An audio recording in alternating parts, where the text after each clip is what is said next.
It is the 30th episode of Effluvium. Can't believe we've made it this far.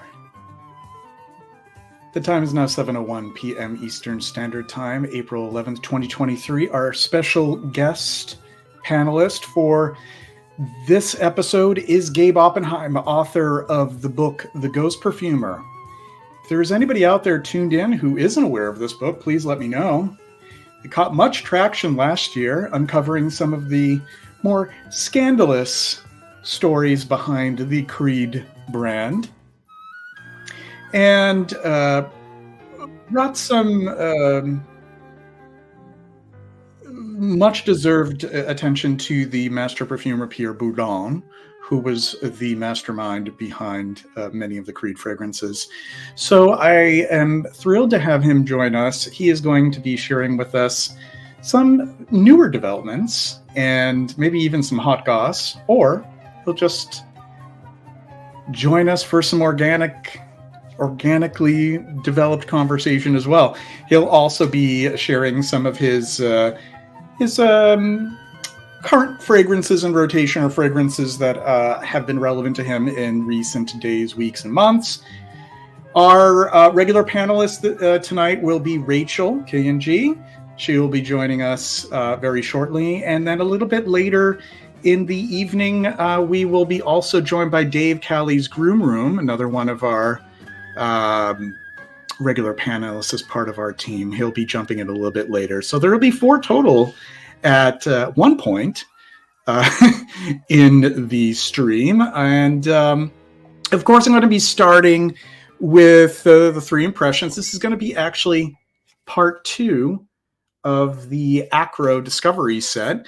I'm going to be sampling the other 3. Last week I did Haze, Awake, and what was the other one? I did Haze, Awake, let's see, Smoke.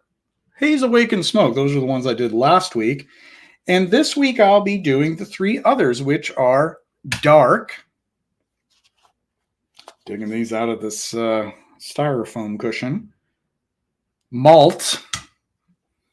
Yeah, this is a Vice theme. I very much pick that up now. And Night. So Dark, Night, and Malt will be the ones that I will be doing 3 first impressions on for this episode.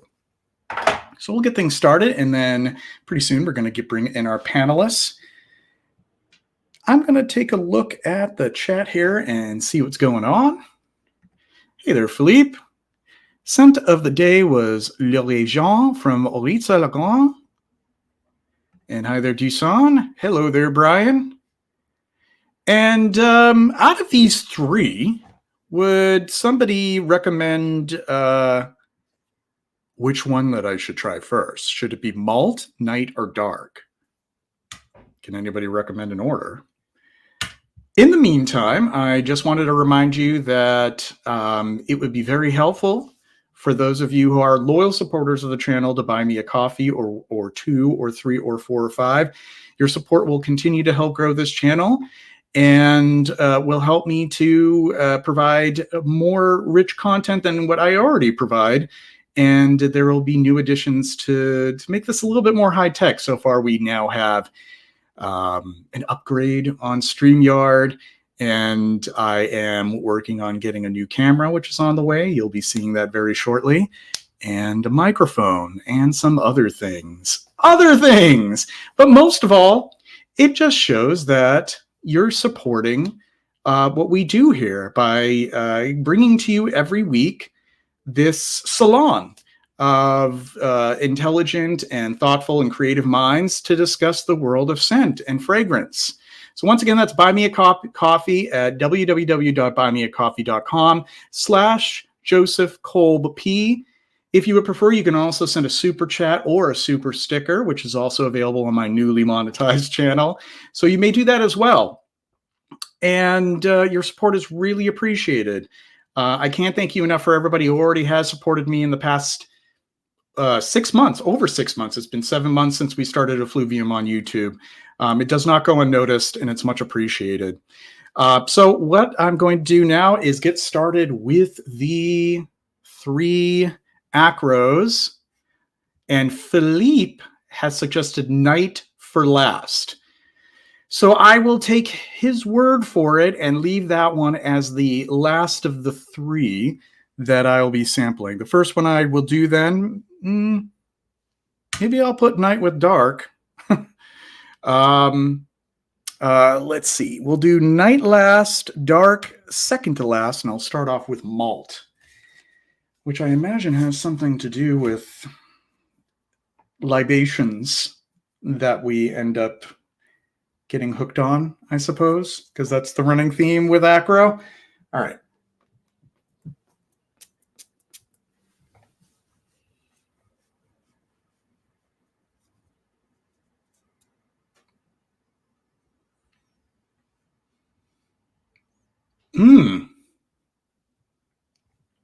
Very hoppy. More hoppy than malty. But maybe the malt comes in later. I hate to say this, but when I was younger in the 80s, I had an older brother, and back then he was exploring kicking back a few brewskis now and then in his teens. We're not going to get into that much more. And occasionally they would spill into the floor of his car. And I'm being taken back to the dried floor of the back seat of his car. Now, mind you, I wasn't allowed in the car when he was drinking, and he shouldn't have been drinking at all, obviously, but that is giving me flashbacks of that, and also just the general melees at the end of a long night at a dance club or a bar when the lights go on and you get to see just how beautiful everyone is. And this is what you smell. And frankly, I don't want to smell like that. So that's just my honest to goodness truth. I mean, maybe this changes a little bit later on, and on paper, maybe it doesn't translate as well. But yeah, like stale beer. There's a little bit of sweetness, like a sweet back note that I'm not too crazy about either. It's kind of like a sickly sweet. Maybe that kind of adds to the whole effect. But this one I'm not vibing with. Not a vibe for me. GMG says, hello, everyone. Scent of the day, Van Gils Porom. Kind of nice, but too textbook, in my opinion. What do you make of it? I think it's nice. I was actually going to do a review of it, and I will give my thoughts on it. I don't know if I would say that that it's textbook, but I can totally see where you would find it to be and also ran for its genre. In the same category as, say, Enteus or Revillon, French Line, etc. It does fall in line with that kind of style where it's an ashy, smoky, castoreum with a little bit of florals and a little bit of other stuff going on, kind of in a similar vein. But I'll be talking about that a little bit later this week. I'll be doing a review of that on Thursday. Hi, Antonio.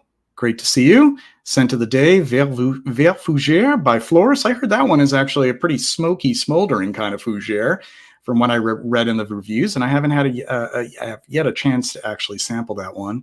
Hi, Jean-Qui Scent. Hello, Michi. Scent of the day, Dolce Vita Parfum. And I'm going to move on to the next one, Doosan. Hi, Vintage Timbuktu is his scent of the night. And he also has decreed that Rachel is the first lady of the fragrance community. And I can't argue with that. I think she's wonderful. I'm going to start. I'm going to do the second one. I'm going to do dark next because night, I was told, should be the last one. Dark. All right. Here goes nothing. Let's enter the dark.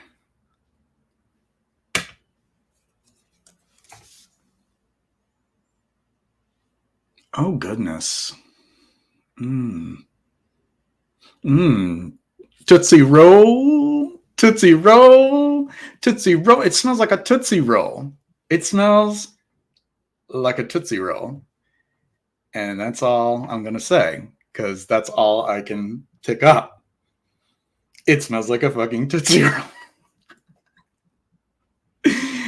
No, it's not like, oh, you know what? Maybe I'm being a little too harsh. Also, a little bit of Yoo-Hoo. Yoo-Hoo. The beverage that was popular back in the day with the low budget commercials. That aftertaste to it. Yeah.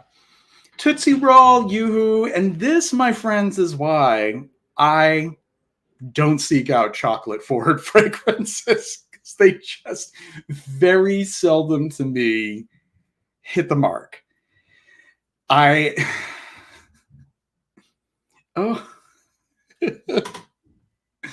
have a bellyache. It reminds me of it reminds me of eating too much candy on fill the blank here holiday, Easter, Halloween. Charleston Chew too. Oh, I hated how those would get stuck to your teeth. I could never eat that stuff anymore with my dental work. But yeah, this is just, I'm not even going to try. You know what? If this is what I'm picking up, that's what I'm going to deliver to you. My response to this is a Tootsie Roll, Tootsie Rolls floating in Yoo-Hoo, which is quite the imagery. All right. Well, I guess I'm glad that night will be the last one. Surely that's not going to be as disappointing as the first two. Good grief. So far, still, the haze one is the one that I'm most pleased with out of this set. But let's see. People have told me that night is going to be the one. That's going to be the one that does it for me. Let's see.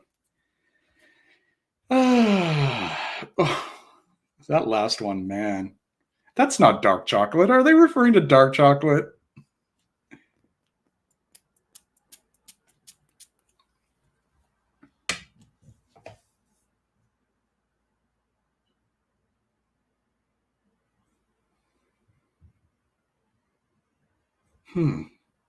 So at first it starts off with that ever so popular finish for the shower, you know, that powder shower to shower, you know, a sprinkle a day keeps the odor away. It starts off with that.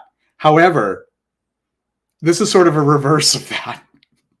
That powder comes on and the odor is coming in, and I'm kind of living for it. It gets skankier by the second on paper. It's like this powdery musk. Kind of reminds me of the same feel of mousse de sable, but mousse de sable is very clean and very much like floating on a cloud and feeling freshly bathed and swaddled. And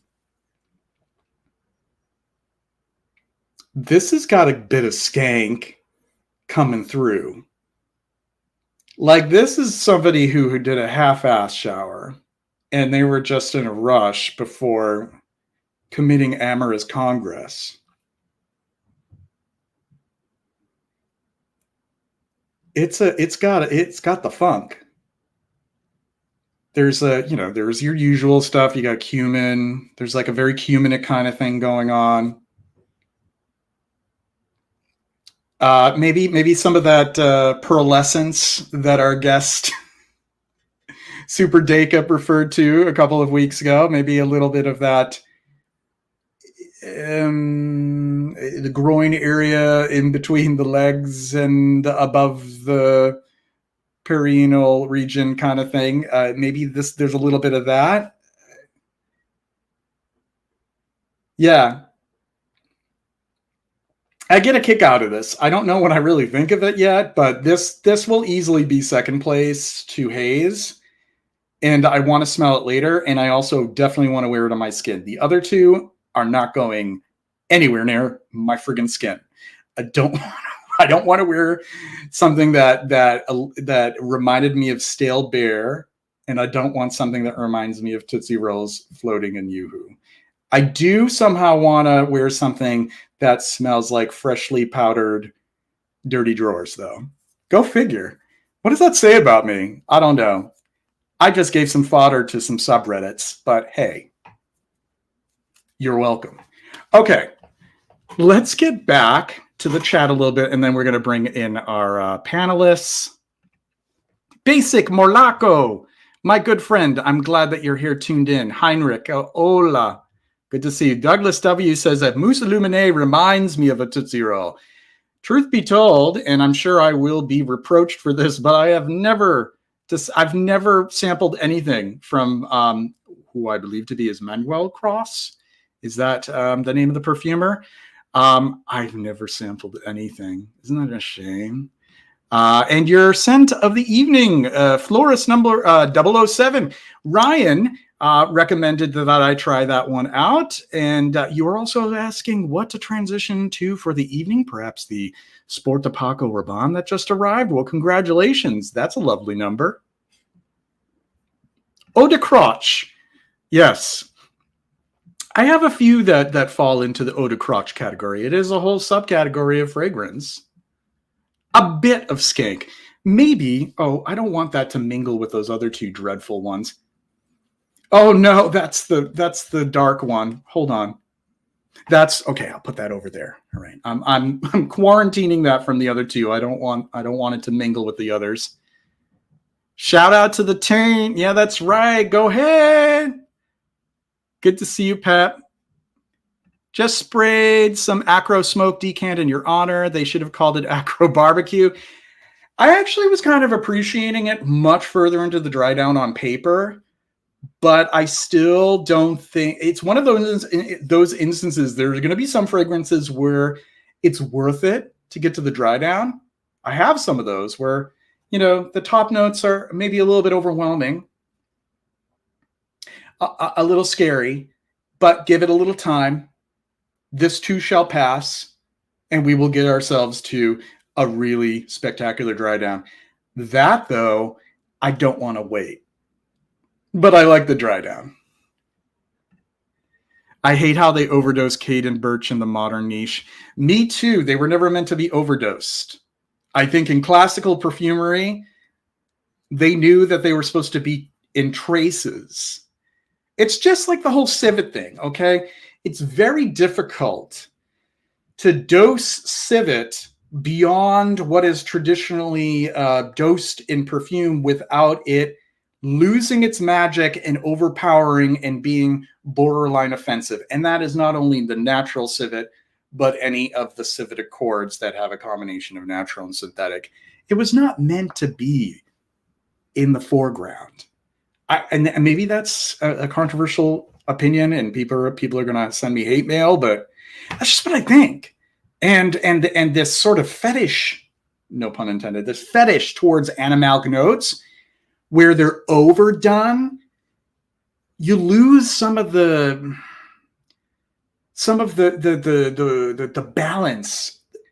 And I don't mind, I don't mind a little asymmetry to make things interesting. Of course, like experimental fragrance can be really intriguing to me, but sometimes too much of a good thing is just not a good idea. It just isn't. So out of these three of the first impressions, by a long shot, Night is my favorite. The other two, I can't wait to write official reviews for them after I examine them more, but my goodness, there's just some things that I just can't jive with.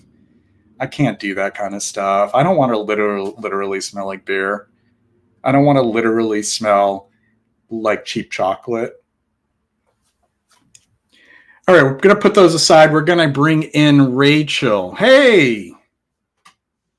Hi, JJ. It's great to see you. Great to see you. Yeah, I'm a little perplexed by how I just was not feeling, what is it, night and malt? Mm-hmm. Night, yeah. Oh, dark and malt. Night is the one. Yeah, I think I'm beginning to realize that things that are a little too literal and too forward like that are just not my style. And yeah. I think that's kind of like the whole intent of that. The concept behind acros, that's what it's all about. Which, if I'm looking at it objectively, they do succeed. Yeah. And yeah. So This is the difference between me saying this is awful perfume and just saying this is awful for me. This is not something I can appreciate. Yeah. But I think that the winners are going to be Haze and Night. What were your favorites from the group? So to be totally honest, I very much kind of came to the conclusion that you did is, oh, these are well done. They achieved their goal. They're really interesting. They're not for me. Yeah. So to be totally honest, I kind of felt that way about all of them. Yeah. There wasn't one that I particularly loved that stood out to me. I felt like exactly how you just articulated about the whole line. These are really interesting. They set out an interesting goal. They achieved it. Personally, and if people were wearing it out and about, I would think, wow, that's an interesting fragrance. And you know how people have personalities. I can see, like, I can even imagine people I know who that, you know, like Haze, for example, would like really suit them. And I would definitely recommend it to them, etc. But for me personally, I don't find any of those that would particularly suit how my personality, right? But I applaud the interesting like project. I think it's cool they exist. Yeah, I appreciate their existence, and I applaud them for achieving their goal and doing it in a way that I feel was a success. And I can say that it is artful perfumery, but just like we go into a museum or we go, we go to a certain movie and we can understand that the movie was well done for what it is, or the piece of art is well done for what it is. But if it just doesn't speak to you, if it doesn't resonate with you, then that's just what it's all about, and I can tell the difference between like the perfumer having a grasp of their materials and like knowing what to do with them and having that competence. Even though the dark one, I don't know, was that supposed to be dark chocolate? Because that was all milk chocolate to me. That was like really heavy milk chocolate. But yeah. Enough of that, though. I've set it aside, and if anything, I'll revisit Night and Haze. But JJ, I owe you a big box that I'm slowly putting together. I'm sorry, things have just been nuts at work, but I will include. I didn't know that you hadn't tried any of Manny's fragrances, so I'll include. I still have some samples of Rogue, so I'll include some Rogue, and I have some stuff from Christophe for you, and some other things. So I promise I'm putting that together, and I will put it in the mail. Sometime this month. I do want to send you a lovely package in return of some things that I've been wanting to have you try. Cool. Thank you. So I'm going to go over to the chat just very briefly, and then I don't want to keep Gabe waiting any further. We'll get the conversation started. And Sacastre. Hi, Alex. I think you're referring to maybe Acro Night. His scent of the day is Gravel Hudson River. And Peps's Amouage Epic Woman. It's a very nice choice. I do have a sample of that. It's quite lovely. Scent of the day for Babouche is the wonderful 1740 Marquis de Sade from Histoire de Parfum, or Histoire Parfum. Henna, hi. Thanks for tuning in. I always love to see you. And hey, Tripler. That Stegosaurus. He kind of reminds me of something from like the Flintstones. You got to give us a little story behind that. It looks like a Stegosaurus or some sort of dinosaur of some type. Douglas says I can send you some Bon Monsieur. Bon Monsieur if Rachel doesn't have that one. All right, we're a little caught up here. Oop. And it's a Triceratops. I said Stegosaurus. See, I wasn't a dinosaur nerd when I was a kid. I recall now that is a Triceratops. What was the Stegosaurus? I know the Brontosaurus was the one with the long neck, if I'm not mistaken. All right, enough about dinosaurs. Gabe is probably shaking his head in disbelief. Like, what did I get myself into? Hey, Gabe, how's it going? Hello, thank you so much for having me. I did not have a name for that dinosaur. And when you said Triceratops, I remembered that, that's the one with the three horns, the tri. So that should have been the one that we both got. But, my childhood is at a greater remove now than it ever has been as life moves me farther on. It's the nature of time. Yeah, time marches on, and you just keep moving and keep moving, and then these little extraneous details that you seem to think you'll never forget in your childhood, they start kind of crumbling away. And then you go into a room with a real know-it-all kid, and he starts asking you questions, and you realize that you've lost an entire body of knowledge that this kid currently has, and you'll never have a word in edgewise because he knows everything about dinosaurs, so you're just screwed. I gotta watch out for the dinosaur kids, but if it's the insect and spider kids, Yeah. they will have met their match, because that's what I was a nerd for, is anything exoskeletal as a kid. I had the Golden Book field guide, and then I graduated to like the Audubon Society field guide. I like my creepy crawlies as a kid, so I'd be good with that kind of trivia. But Gabe, great to have you. The last time I spoke with you was well over a year ago. I think it was January 2022, hot off the heels of the release of the Ghost Perfumer, and it's great to have you again. And I'm excited to have you share with us some of the recent developments, some of the things that you were working on or learning about and want to share with our audience, and also later on to talk about perfumes themselves. So yeah, what's the scoop? Well, first of all, again, it's very kind for you to have me, and anyone who's listening, if you've read this book, even if you went online and subsequently trashed it, I very much appreciate your readership, sincerely.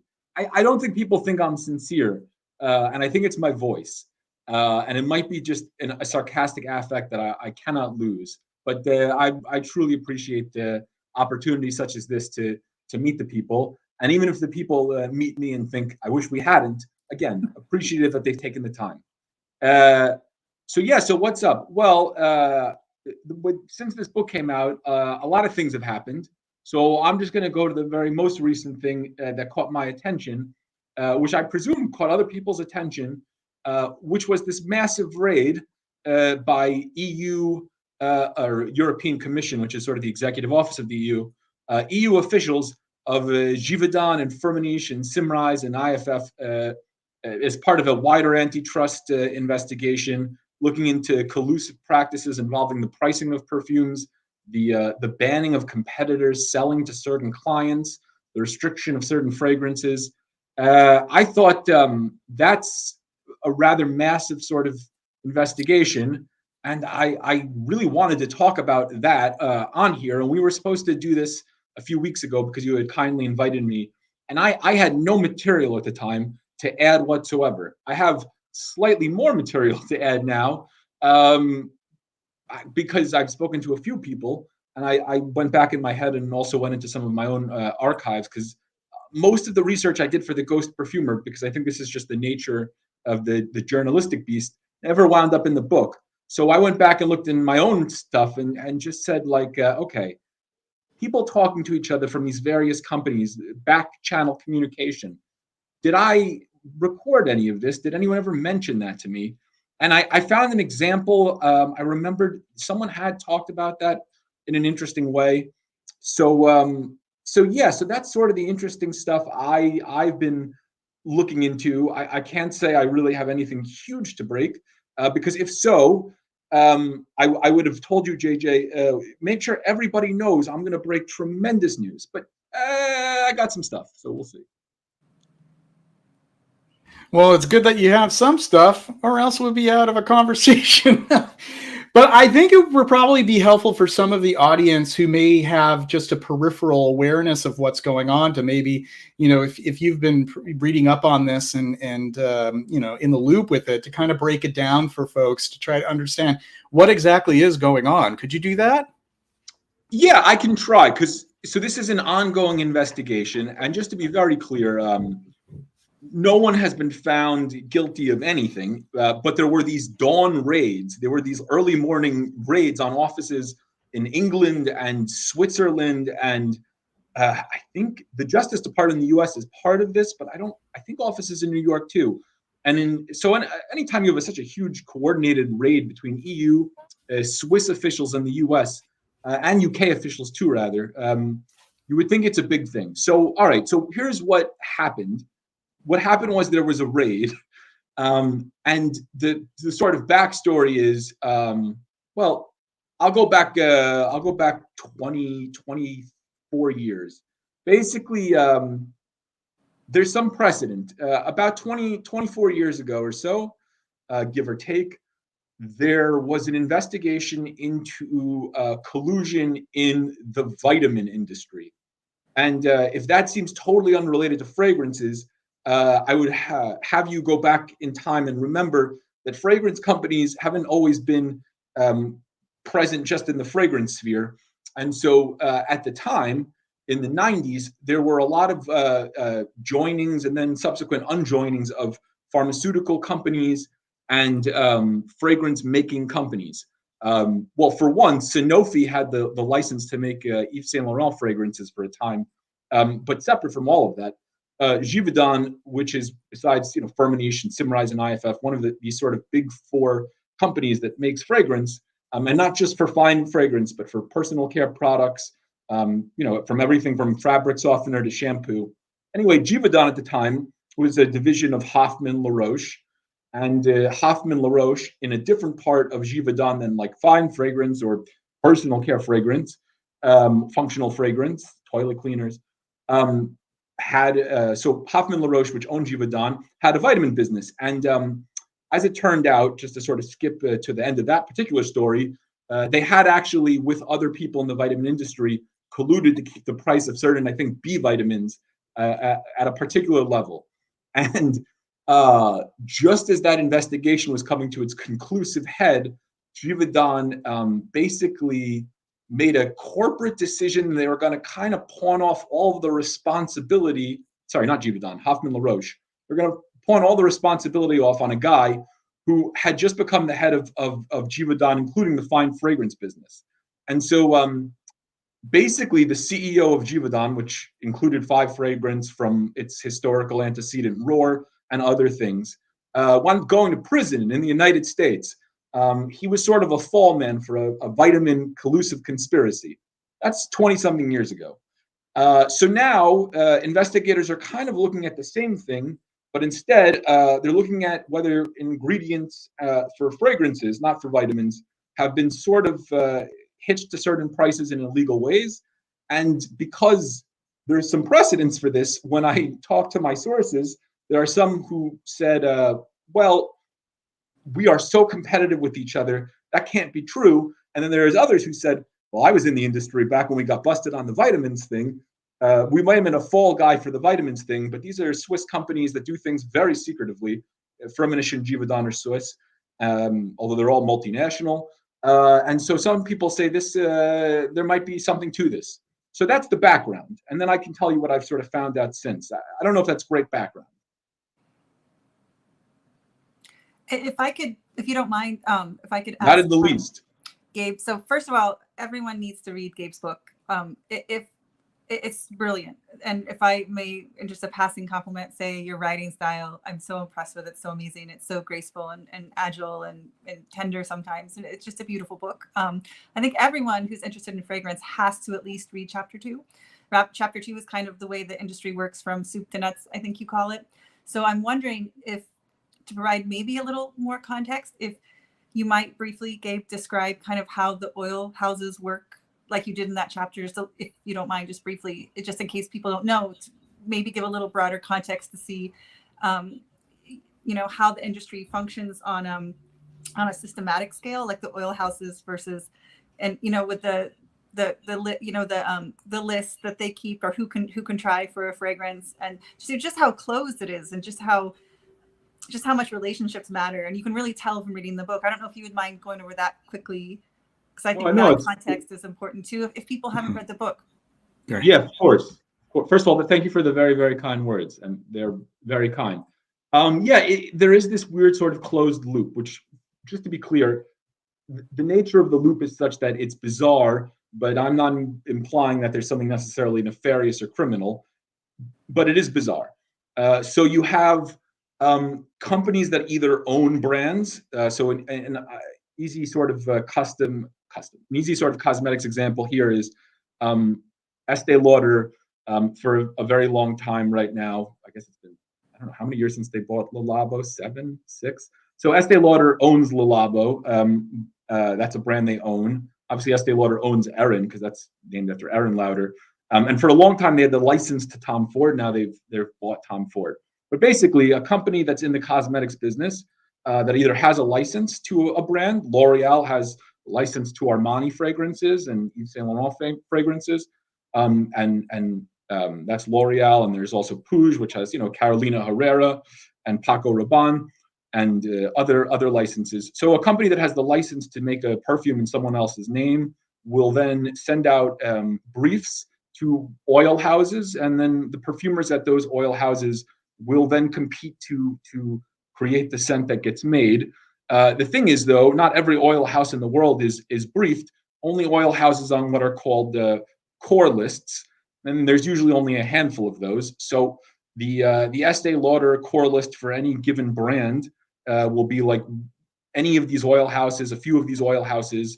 Again, IFF, Symrise, IFF is New York, Symrise is based in Holzminden in Germany. They're all conglomerates, and they've been sort of building bulk for years. IFF swallows competitors, Givaudan swallows competitors. They all just get bigger, although Firmenich was just taken over by a bigger company than it. But regardless, then perfumers at these various oil houses will come up with accords that they've been working on, put that together, see what they can drum up, and ultimately they submit bids to the brief, and some get axed and some make it to the finals before getting axed. And there are evaluators at Estee Lauder. Estee Lauder herself considered herself a giant, tremendous nose, but then she trained successors. So the great nose for the Tom Ford brand was always Karen Khoury for many years at Estee Lauder.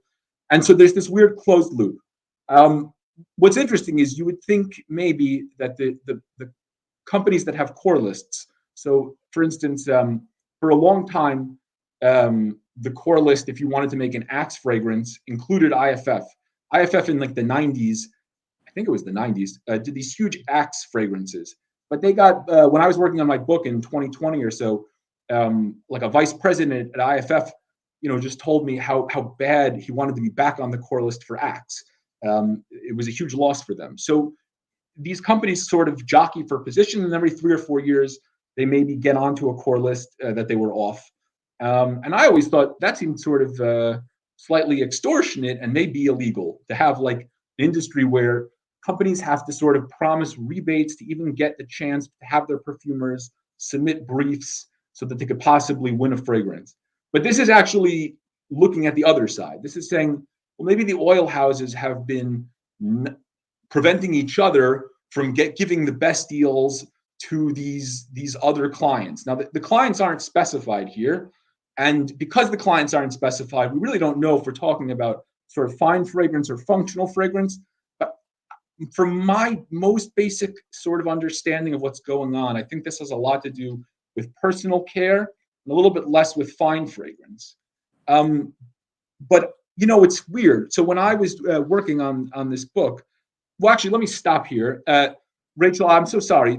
Was that a decent sort of introduction? Did I summarize my own chapter okay? Yeah. I know I elided a lot. So right. And well, there's so much to know, but no, I think you did a great job of giving everyone a sense of like what a small community closed loop, like you're saying it is. There's already so much kind of ethical compromise already, just the way it's set up.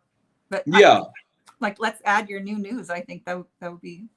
Well, it's not my news in that the raid wasn't carried out by me. I wasn't in Geneva when they burst into Givaudan and Firmenich with the warrants to take records away. But the idea would be that you have clients and they want fragrance for everything from fabric softener. I mean, very famously, these are all products that have scents in them. If you're into perfume history, you know that Sophia Grossman, who did all sorts of fine fragrance, also very famously did, I think, was it Downy? So laundry detergents, all these things have scents. And seemingly they're saying certain actual fragrances and certain oils, the prices for all of these were sort of capped secretly through discussions that these four companies kind of had with each other. And, at once that's a little bit strange because when I go back and look at all of my records, besides talking to people currently, I happened to come upon an interview I did in August of 2020. I think it was August. And it was with a perfumer. I can't say who. Well, I probably could. Let's just leave that away.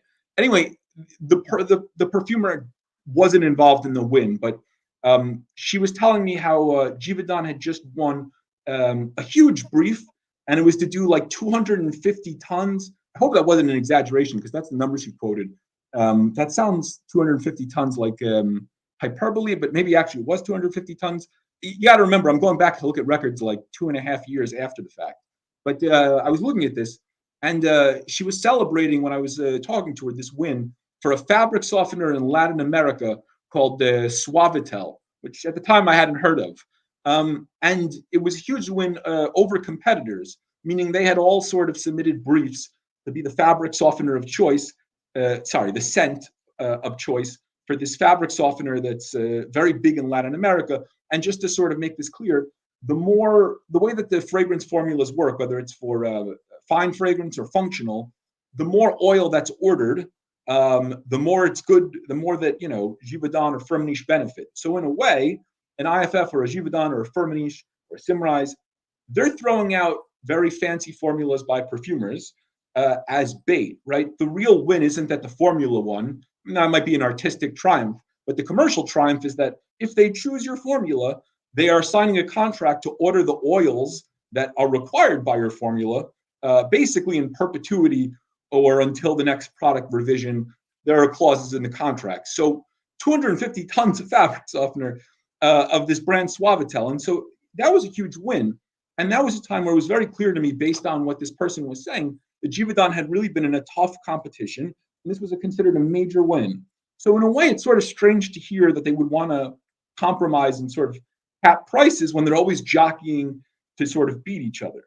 Then I remembered, or on the other hand, I should say, there's a flip side to all of this, which is sort of interesting. So I thought to myself, where in my research, if anywhere, did I find a place where there was consultation across companies? Did I have any proof that this happens? And I do, although it's far removed from this particular case in only one way. So this case so far only deals with 4 major companies, IFF and Symrise and Givaudan and Firmenich. And it doesn't deal at all with Mon or Robertet. It doesn't deal at all with Sozio, any of these sort of smaller fragrance oil places that do what the industry likes to call counter types, which are essentially copies. So, you go to a place and they do really excellent work copying whatever fragrance, you want copied. So if you're, I don't know, hypothetically Zara, but also hypothetically any company that does clones, you might want to go to a smaller company that does sort of essentially a lot of this kind of clone twist work. Most of the smaller oil houses do that. That's how they make their living, or at least a lot of their living. And again, anyone needs to stop me. If I'm going way out of here, like just boring and I'm far away, you just tell me. I'm feeling engaged. I'm listening along. So please, by all means. That's Although great. one quick thing though, just for the audience, in the description of our live stream, there is a link directly to the ghostperfumer.com. So if you haven't read it, you can visit the website, get more information, and order it. I think you can also still order it on Amazon. Is that correct? Yeah. Okay. Completely. And then one question that I had for you. So you were mentioning some of these smaller houses like Robertet, Maine. Well, Robertet and Mon are pretty big. I even smaller than that, let's say. But yeah. Yeah, Mon, Robertet. They're like second tier. I was going to go back into talk about third tier a little bit, but sure, yeah. Yeah. So they also, I mean, they also have their equivalents as far as like raw perfume materials as well. As far as I know, they'll have their own brand name of a certain material that is, 99% the same as another. So one, for example, one will have, I don't know, it will have one type of ambroxan that they'll have like a brand name for it, and then another one will have another. So is that another example of that? Not only like cloning full fragrance ideas and concepts, but also producing their own versions of, say, like a popular isomer or something like, their version of an isoe super, their version of some other type of fixative. Does that go along with it as well? Yeah, I mean, so what happens with the molecules that are slightly different is I think there's a real attempt among, like all of the companies that produce really interesting raw materials to make something that stands out so that a client can only get it from them. But what happens is when you have what's called a captive, which is basically you apply for some sort of a copyright and you name your molecule. So let's just say Firmenich has like some form of even better hedione, which is like sort of the heart of jasmine, which is called paradisone. Anyway, when you get a captive, you get about 15 to 20 years of exclusive usage before anyone can copy you. Same like in the drug industry, you've got drugs, and then eventually there are generics that come after a certain number of years, and it's legal. So some of the name brand molecules, they really are pursuing interesting slight differences. And some of them are just, a drug has become generic. It's in the public domain. So they're going to just slap their name on it because that's what they're going to do. So there's like, I wouldn't say there are molecules that are sort of clone molecules. I would just say, anyone can basically have their own version with like a twist of things that are kind of in the public domain. And there's nothing really bad about that. But what you do have with the small companies, which this is where I was like looking back in my stuff and I was trying to figure out, well, because you almost hit on this without maybe intending to, but it's really right there. I was trying to remember, where the hell have I seen people talk to each other in such a way that could even be slightly misconstrued? And it was with like sort of high tier and like third tier oil houses, but not with the perfumers who create the formulas, with the perfumers who deal with what's called olfactive maintenance or technical perfumery. Or as people might want to like complain who are audience members, the reformulators. So fragrances have ingredients, they need to be removed because IFRA says so, or the EU is going to say so very soon. And so they start to get removed, but the client wants to maintain the integrity of the fragrance. So now the fragrance has to be reformulated. People like to complain about this all the time. I don't really think people know what the hell that is, though. I don't think they have any idea what reformulation is. Because to be honest, a little bit, and I mean, you are very sensitive listeners, but it's very it's both an art form. Let's say it's an art form unto itself. So there are people whose entire jobs are just constantly redoing formulas that are already in existence. So let's say Firmenich or IFF, there is someone whose name you have never heard, whose job it is to take the fragrance of a perfumer who you know very well. You may know that, and maybe working with that person, taking feedback and whatever it is, trying to figure out how it is that you can keep the integrity of a fragrance while removing a very important ingredient or any ingredient that sort of needs to be removed. And one of the interesting things, this is what bizarre to me, but I remembered it today and I went back and I looked, is that the people who do the reformulation work, the olfactive maintenance, the integrity work behind the scenes at the top level are in touch with the people who do the very same work at the clone level, because even the sort of the top level, what we call counter types or clone fragrances, are still done by like an oil house of enough substance that if for some reason something needs to be removed, that clone is gonna still exist, but it'll exist with that thing removed also, same as the original that it was cloning. And so technical perfumers, the ones who are responsible for reformulation at like the top tier and maybe like the third tier, they'll chat about like, it's totally confidential and they're not going to maybe use the same solutions, because the key to reformulation, I don't mean to be a jerk face. When I say people don't get it, I really mean I didn't get it. Reformulation is so much of an art form because A, it's difficult to replace things with new things and other things, but also B, there's a cost aspect here. It's replacing things with other things while maintaining the cost that the client wants. And that's such a tricky dance. So let's just say if you were to take Aventus and the clones of Aventus, I'm not saying that this one is the best example, but let's just say there's the Loewe, is it Loewe Essentia or the Parfum? Yeah, I actually did a whole video on Loewe Essentia.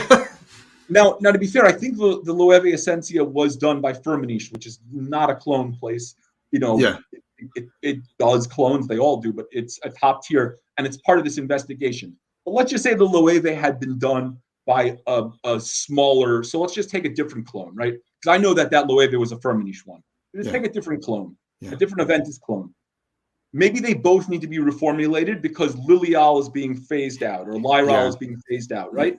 So I actually looked it up because and as it turns out, technical perfumers are fascinated by rejiggering the puzzle pieces, and they do like to talk to each other about how did you redo that puzzle when Lyral was removed, right? So that was an interesting thing to me. But to be honest, because that's like being done behind the scenes by nerdy scientists who are geeking out over moving puzzle pieces, it's not really something I remembered until I look back onto it sort of today. And also, it's not, I don't think, any proof of anything, because that's like really and truly between top tier and like third tier. And what they're alleging in this sort of lawsuit, or not lawsuit, rather, I shouldn't say that, it's not a lawsuit yet, but what's being like sort of alleged as part of this investigation is that just the top tier was talking, and they were talking about not really formula stuff, but actual price cap stuff, and also limiting who could do what for whom. But it was interesting to me because I couldn't remember any instances where I thought this seems collusive, but I was just like, do I have any proof that anyone talks to anyone? And I was like, oh yeah, these scientists, they know each other for sure. So it's a small industry, and I think if you do something in a very sort of niche way, and I don't mean niche in perfume, I mean like your business niche, your actual business niche, you probably know the handful of other dudes, or and by dudes I mean every possible gender, but you know the other people who are kind of in your lane, and that means what? I don't know what that means, but it means, especially in light of the vitamin stuff that went on with the I think it was the vitamin B price cap that the Givaudan CEO went to prison for. It means that certainly there's the possibility in such a weird buddy industry for malfeasance. Although I think the instance I was bringing up is just a lot of fun. It's like people going to a Dungeons and Dragons movie who played the game their entire lives. Yeah. What did you think of the honor among thieves? Was there actually honor among the thieves, or did Hasbro ruin this thing? You know what I'm saying? Right. Gabe, we're going to do just a little bit of housekeeping here. We're going to catch up with the chat here, and then we're going to be bringing in our fourth panelist, Dave Callie's Groom Room. He is in the backstage, the green room, as it were. But I just wanted to highlight just a few things here. Thank you so much, Dave, for encouraging folks to like the stream.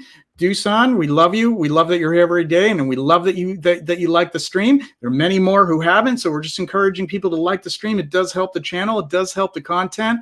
So I encourage everyone, our continued support from folks who visit every week, to encourage others to smash the like button. So thank you very much. I just wanted to also highlight a super chat, and this is very much appreciated. Mr. Tripler with the Triceratops. Gabe, we hear people like Bourdon aren't paid for the work in perpetuity. Don't many perfumers have deals with the oil houses? Can you answer to that? Yeah, I don't know what you mean by deal. I mean, all the perfumers are employed by oil houses, with the exception of like Cecile Zarokian, who's like such a maverick because she goes in and makes like an Amouage scent entirely on her own. Like, she is her company. But most of the perfumers, not most of them, all of the others, with the exception of like indie perfumers that you know and maybe heard of, like a Francesca Bianchi, they belong to big companies. Or Antoine, Lee was part of big companies for a long time, whatever. So they belong to oil houses, or they used to. So, obviously Francis Kurkdjian is the head of, Dior's fragrance now, but, Francis Kurkdjian was part of Takasago pretty recently. In any event, they're employed by oil houses, and then so that's a deal. But like, if you mean why, if oil houses are getting paid on the oils in perpetuity, aren't there sort of royalties? Yeah, it would be interesting if like recording artists, perfumers got royalties in perpetuity. What does happen instead, though, is people get named like vice president, and they start to get like stock options, like in a huge way. And so if you're like a major perfumer and they want to retain you, especially if you're sort of, going to sign a long-term deal and you want to be there for a very long time. I mean, God, Dominique Ropion, I don't know what his deal is like, but they start naming you like vice president as well as being a perfumer, and you start getting like C-suite type perks in terms of the way they structure your salary, involving stock, and you know that's good. It's good that the perfumers are rewarded with stock. I should add though that IFF and Simrise, and Givaudan, right? So these are publicly traded companies, and when they got investigated, like when they were raided, when like Firmenich has always been a family enterprise, they're just bought by DSM. But we'll stay away from them for a moment. But DSM is publicly traded, so it was bad for the stocks for several days, and so there's obviously some pitfalls to getting options, but that's just the nature of the beast. But yeah, no, good perfumers do indeed actually get deals, big deals, but no royalties in perpetuity. It'd be fun if they were treated like recording artists. I think I'd like that. Yeah, yeah, you're right. All right, we're going to bring in Dave here so he can join us in the conversation. Hey, Dave, how are you?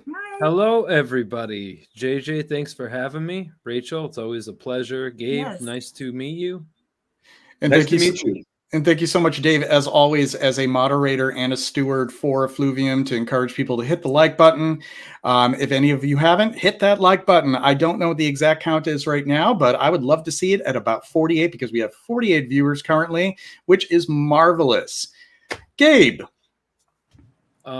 please, by all means, continue. Oh, Dave, yes. Yeah, I said real fast. yes. Real fast. And then we'll get back to Gabe. So we currently have 34 likes with, what was it, 50 people? There's 48 people here. It costs you absolutely nothing. Not even a coffee, but I wouldn't mind having a coffee or two or three or four or a super chat or a super sticker. Send it all in because time is money. Show your support. Show JJ all the love you possibly can, because look at all the phenomenal things he's doing for this community. Seriously, I don't even mean any sarcasm by that. Look, he's got Gabe over here. Amazing. Come on. This couldn't happen without the support of many of you. And like I said, at the end of our season, we're going to give a shout out to everybody who's been so supportive over the season. There are many of you out there who have joined us for each and every one of these episodes to join us in these forums and have been really supportive. And like I said, it doesn't go unnoticed. And we thank you so much. Rachel, what were we going to say? Oh, sorry. I was just going to kind of maybe ask a follow-up question to what Gabe has been talking about. Absolutely. In your book, you really lay out, especially again, chapter 2. I'm just the biggest fan in the world. Everyone needs to read chapter 2 of this book, the whole book, but especially chapter 2. You really talk about the financial incentives and how they work within the industry, which was for me was so eye-opening. Like an example was, I think it was Olivier Guillotin with Givaudan, and he was asked after he created Tobacco Vanille for Tom Ford. And it was such a smashing success. But then he was asked not to work on Tom Ford briefs, I believe. Yes. And I don't know if you want to maybe elaborate on that, or if you have things that you didn't put in the book in terms of how the financial incentives in the industry work, and maybe how that ties in to all of this. Because I imagine there's what would the financial incentives be for the price controlling? I don't know if you could mind spelling that out a little bit for us. Yeah, well, all right. So the Olivier example was so weird because if you know anything about Tobacco Vanille, you know it's been a major success. But the thinking, I think, of Givaudan when they did that was, well, Olivier, you did create Tobacco Vanille, but that's only a major success within a very sort of minor realm. There's only so much oil that's going to be ordered because Tobacco Vanille is very expensive, and as big as a Tom Ford private blend fragrance can go, it will never have as big of an oil order as maybe some other brands. I think that was the gist there. And so the incentive for a Givaudan and for any of the houses, Firmenich and IFF, Simrise, the incentive is to sort of sell as much oil as possible. And it's not necessarily to do anything artistic. And I'm not saying that there aren't great artistic people who work for these companies, but the commercial imperative is to get that oil sale, that big oil sale. And so what they call mastige, that sort of mass market prestige, it's going to kick the ass of the Tom Fords in terms of quantity of oil every day of the week. And so that was sort of the nature of the beast there. And so in terms of the incentives, though, for them to collude on the prices of oils, the only thing I can think that I'm sort of slightly reminded of took place not with the oil houses, but with the license holders. I remember Estee Lauder doing something very interesting where they just decided it would be more efficient if they, for a while, had Givaudan work on Tom Ford stuff, and they had Firmenich work exclusively on Zegna stuff. And so I do wonder, so Estee Lauder has nothing to do with this, but I do wonder if essentially, because what they're being accused of is not necessarily with fine fragrance, maybe more with other personal care products, of saying, listen, you don't sell to these customers, we're going to start splitting up customers also and not compete over certain customers. I mean, the incentive would be, right? So the incentive, if Olivier spends a lot of time coming up with the next Tom Ford fragrance, as opposed to like the next, and he did spend 6 years, I think, before he did Tom Ford Noir, as opposed to the next X fragrance, like that time is money, right? So if IFF and Symrise know, okay, this client is mine and that client is yours, and they don't have to spend time competing on a particular personal care product because you've already split the clients, time is money. Now, instead of like only two of you fighting, one of you wins for a particular brief, if it's less competitive, hypothetically, you can sort of, both of you, be happy by not wasting time on briefs that are lost.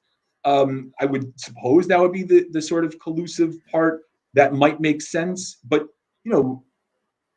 collusion's hard, and nothing's proven, and this is all. So I can't say it happened. It's just that they're saying that they were divvying up customers, among other things. So anytime you lose a brief, what my book is a lot about, right, is how Olivier Creed, in a way, had a genius nose for picking up briefs that were lost and putting them onto market anyway, because he knew that brief actually should have won when it lost.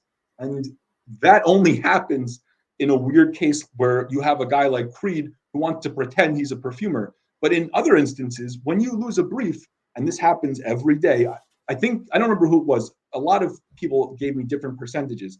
But one famous perfumer said, if you win like 1 in 10 briefs, that's like hitting 3 out of 10 in baseball. That's like, 300 or something, 1 in 10. And then someone said to me, it's way less than that even.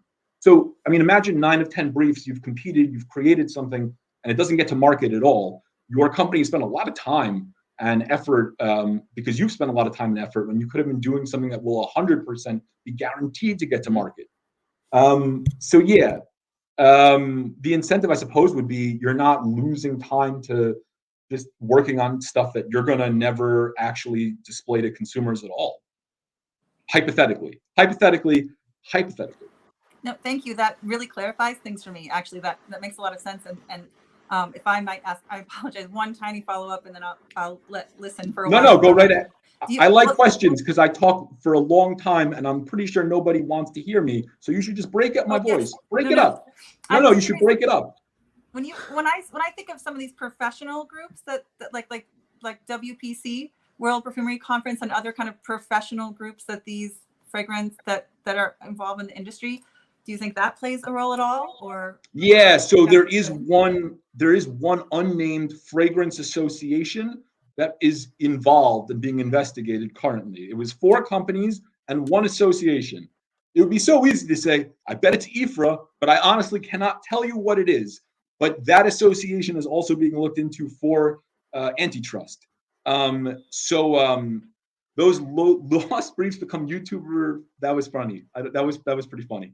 Anyway, YouTube reviewer fragrances. Do you want to ponder that one a little bit? Do you think there might be? In the case of Alberto Morias, there's no such thing as a lost brief. They just get fed into the YouTube reviewer fragrances. That's possible. I don't know. I can't speak to that.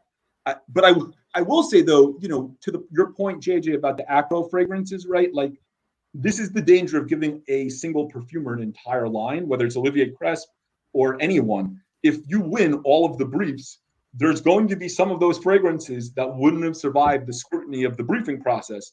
And that might be to the detriment of the consumer who has a whole line, and maybe there's one really good one in the whole line, right? And I'm not saying acro is an example. Well, it is an example of just a perfumer, who's part of Firmenich, right, just doing his or her own thing, you don't have the same checks and balances. They might still go through evaluators and talk to people, but still, it's maybe not as withering criticism. I mean, you can get some pretty withering criticism in the briefing process from clients like Lauder or from Puig or from whomever. I mean, they're not afraid to tell perfumers. Actually, I think the worst thing I ever heard was, and this is not in my book, or maybe it is. If this is in my book, I apologize. So Inter Parfums has the license for Abercrombie and Fitch, and they also own some brands. They have the license for Dunhill. Anyway, they do the fragrances for Rojas, and they were sitting down at IFF Inter Parfums as a client, and they were soliciting. I don't remember what the briefs were for. I don't remember which Inter Parfums brand. Again, they own Mont Blanc, so it could have been for Abercrombie or Mont Blanc or for all of them. But they were sitting down with IFF perfumers, and one of them was Juliet, and I don't want to screw up her last name because I always do. Probably Karazoglu. I'm so not good at that one. And the woman who very, very nicely and beautifully did Tuxedo for YSL. Anyway, as she's sitting down, I think it was when she was sitting down, she smelled what she thought was YSL Tuxedo. And then the Inter Parfums guy pretty openly admitted, yeah, we cloned your stuff for Rojas mustache. Yes, I was going to mention that because you were mentioning. So I didn't catch on to this until a few seconds after, but you mentioned Essence Loewe, but the Eau de Parfum, which is entirely different from the classic Eau de Toilette that had been around for 35 odd years. Which nothing to do with it. Nothing to do with it. It was just an Aventus clone that was in this bottle and the same thing with Moustache Eau de Parfum, which had absolutely nothing to do with the original classic Moustache, which was clearly 99 to me, was a clone of YSL Tuxedo. Yeah, so Inter Parfums, I've been told, is the most obnoxious of the people who commission fragrances. And it's possibly because of a couple policies. One policy involves their distributors, having creative power. So for instance, if the Middle East decides that a fragrance won't work there, it might even if a brief has won, end that brief's life before it should. Creatives really don't like when people who are out there just hustling and selling have such a huge impact on what makes it. But the other thing is, how can you say to someone's face, we stole your work? So she was shocked. How could you blatantly say to my face, hey, we took your work. It's Rojas mustache. We stole it from you. Right to someone's face. And you're about to then judge their samples for originality. That doesn't, it's a little off. But however, right, the flip side is with Acro, no one's going to say that to Olivier Crest. No one's going to say to his face anything terrible. It's his brand. So I'm not a huge fan maybe of parts of the briefing process, but on the other hand, evaluation is a double-edged sword and it can be helpful. You may not get the same checks and balances. I did want to say, because JJ, you told me to bring some fragrances along with me. I thought, do I have anything interesting related to the reform people in the technical perfumery? And here's a 1983 bottle. I don't know. I hope this is visible. Let's get you in a close-up. Pour un homme de Caron. Yeah, that's from 1983, and you can tell by this batch code here. It ends in a 3.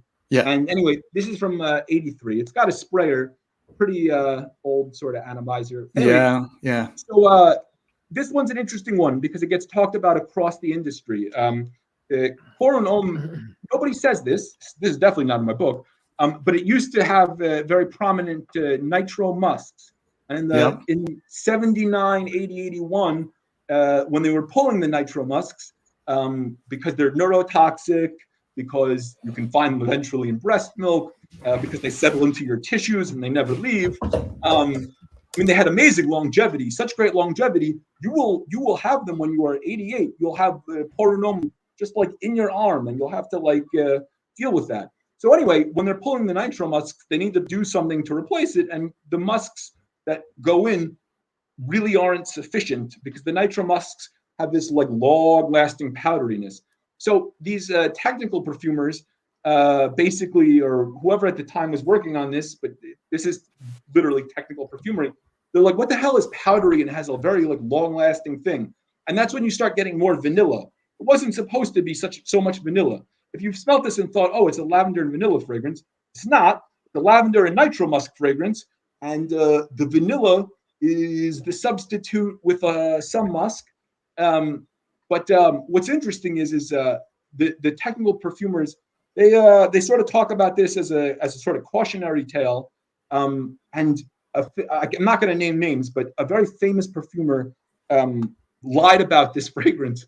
She was asked about this fragrance on radio, and everyone who knows formulas, and she really does, knows that this is just a case of vanilla not being a great nitro musk replacement. And she lied and basically told a woman whose husband was dead that no, even though you keep buying it, it was a widow. She said, I keep buying it even though my husband's dead. It was his signature scent, but it's changed. And then this woman said, well, anyway, it hasn't changed. You just are smelling it differently. That's the nature of time. This is a little off topic here because I was talking about collusion. But this was seen, that statement on the radio at the time, as totally normal for some, but horrid by others.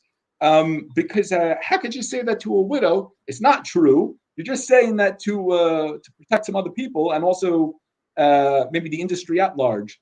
So I've gotten a little far afield here. It just happened to be that I had this 1983 bottle, and there's always good stories when you have bottles. And you told me to bring a bottle. So, but in terms of collusion, slightly far afield. But then we got into technical perfumery, and I like stories. And anyway. You have me wanting to look at mine that I have here, which seems to be from around the same time, given the What's label. The last digit on the bottom of your bottle? Let's see how old it is or how not so old it is. So now on this bottle, is it painted like this? It's got to be painted. It is not painted. So does this mean? So yours probably comes slightly more recently. They stopped painting them after '84. Okay. It's an S80. That's the only number or digits that I see on here, or made in France, and an S80. But yeah, it's probably still from the 80s given the label here.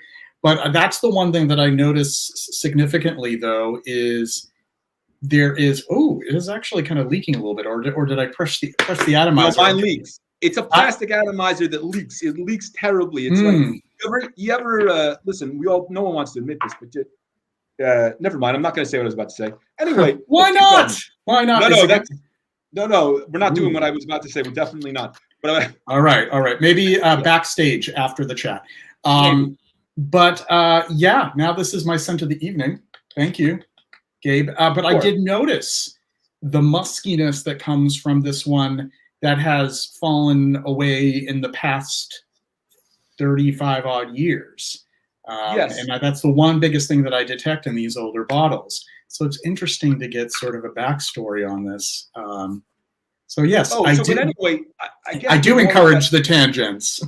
No. Well, the moral of that is that maybe it's not a tangent because there was much discussion amongst the perfumery people about this particular famous perfumer pretending that Coran pour un homme had never been reformulated from the time of its original inception, which was almost 100 years ago now, till the present, which is to say it's a small world with a lot of conversations.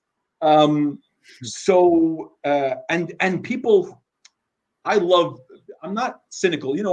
I shouldn't read reviews. I read a review online that said, I hate Olivier Creed terribly. No, I really don't, actually. I don't hate anybody. And I have a tremendous appreciation for what he did with his nose. I could never be an evaluator who took failed briefs and figure out that a failed brief should be Green Irish Tweed or Silver Mountain Water. I couldn't do that. That also applies to what I'm about to say. What I'm about to say is it's a very small world where people definitely sort of talk amongst each other and unfortunately sometimes lie. So the woman who on the radio told the widow, so goes the story. This is all me talking to perfumers, and I love all of them. But I was told by a different perfumer about this story, and she was just like, I can't believe someone would say that. And so, it's not so much anymore. I mean, I can tell you which perfumer does which Tom Ford fragrance, and so can anybody else with a database. But very early on, it was made clear to people by Estee Lauder that Tom wants people to think that Tom did the fragrances. Mm. And this scared a lot of perfumers, but that's already going on like 25 years now. It's going on, I'm trying to think, probably like 07 to now, so like 16, 17 years. But even in 2020, there were still some perfumers who was like, you mean Tom doesn't want people to think Tom still does it? And I'm like, I don't think Tom has any control. The cat's out of the effing bag. Regardless, so it's a chatty, chirpy world that's still slightly elusive in nature. ILLUSIVE, right? So they like to put illusions out there, and we'll see in terms of talking to each other illegally, how much of that actually was transpiring. But yeah, there is the question you asked, Rachel, was so good because there's an unnamed sort of co-conspirator, and they keep saying an association, and I keep thinking, I think it's IFRA, but it could be anything. It could be like any one of a number of weird organizations that these companies are part of. I always thought there was a little something strange about that. And another perfumer long ago, about 2 years ago, said to me, I think there might be something collusive about some of these organizations, but that doesn't make it true. And we're not antitrust investigators. And I think he told me at 2 a.m. So, things after 12 o'clock, you take with a grain of salt. Very well, then. I'm just going to revisit the chat here and give some shout-outs. Anuj Patel, a good friend of the community, good friend of Effluvium. Fantastic job having Mr. Oppenheim on. This is absolutely incredible and obviously amazing to see Rachel and Kelly. Great to see all of you tuned in as well. And Anuj, thank you so much for the generous super chat. I appreciate it. And also, thank you so much to Douglas W. JJ, thank you for all the hard work and the streams, recommendations, and the insight you continue to bring us, both from you and your guests. And the pleasure's all mine, and I am humbled by that. Thank you so very much. And I do believe we also have another question here in the chat for Gabe from GMG. Since we're talking old frags, he is seeking your help.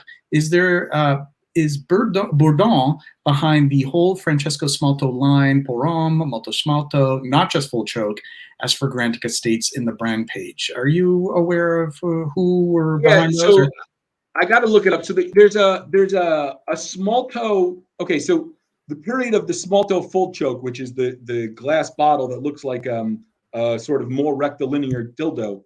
Yes. And if you think I'm making that up, I'm not. So at the it's time, true. The guy who commissioned that, Frank Beauclerc, he now has his eponymous line. If you go to like any website that sells like niche, you can look up like Frank Beauclerc cocaine or Frank Beauclerc tobacco is a tobacco vanille clone. Anyway, he was the creative director for Francesco Smalto at the time, and he did a Smalto for men that had like suit fabric on it. And there's a couple of, it's confusing to me when people say list the Smaltos because they relaunched under him, and they had already done some like a line of Smaltos, and there was like an interregnum. So the answer to the question is whether Bourdon did them.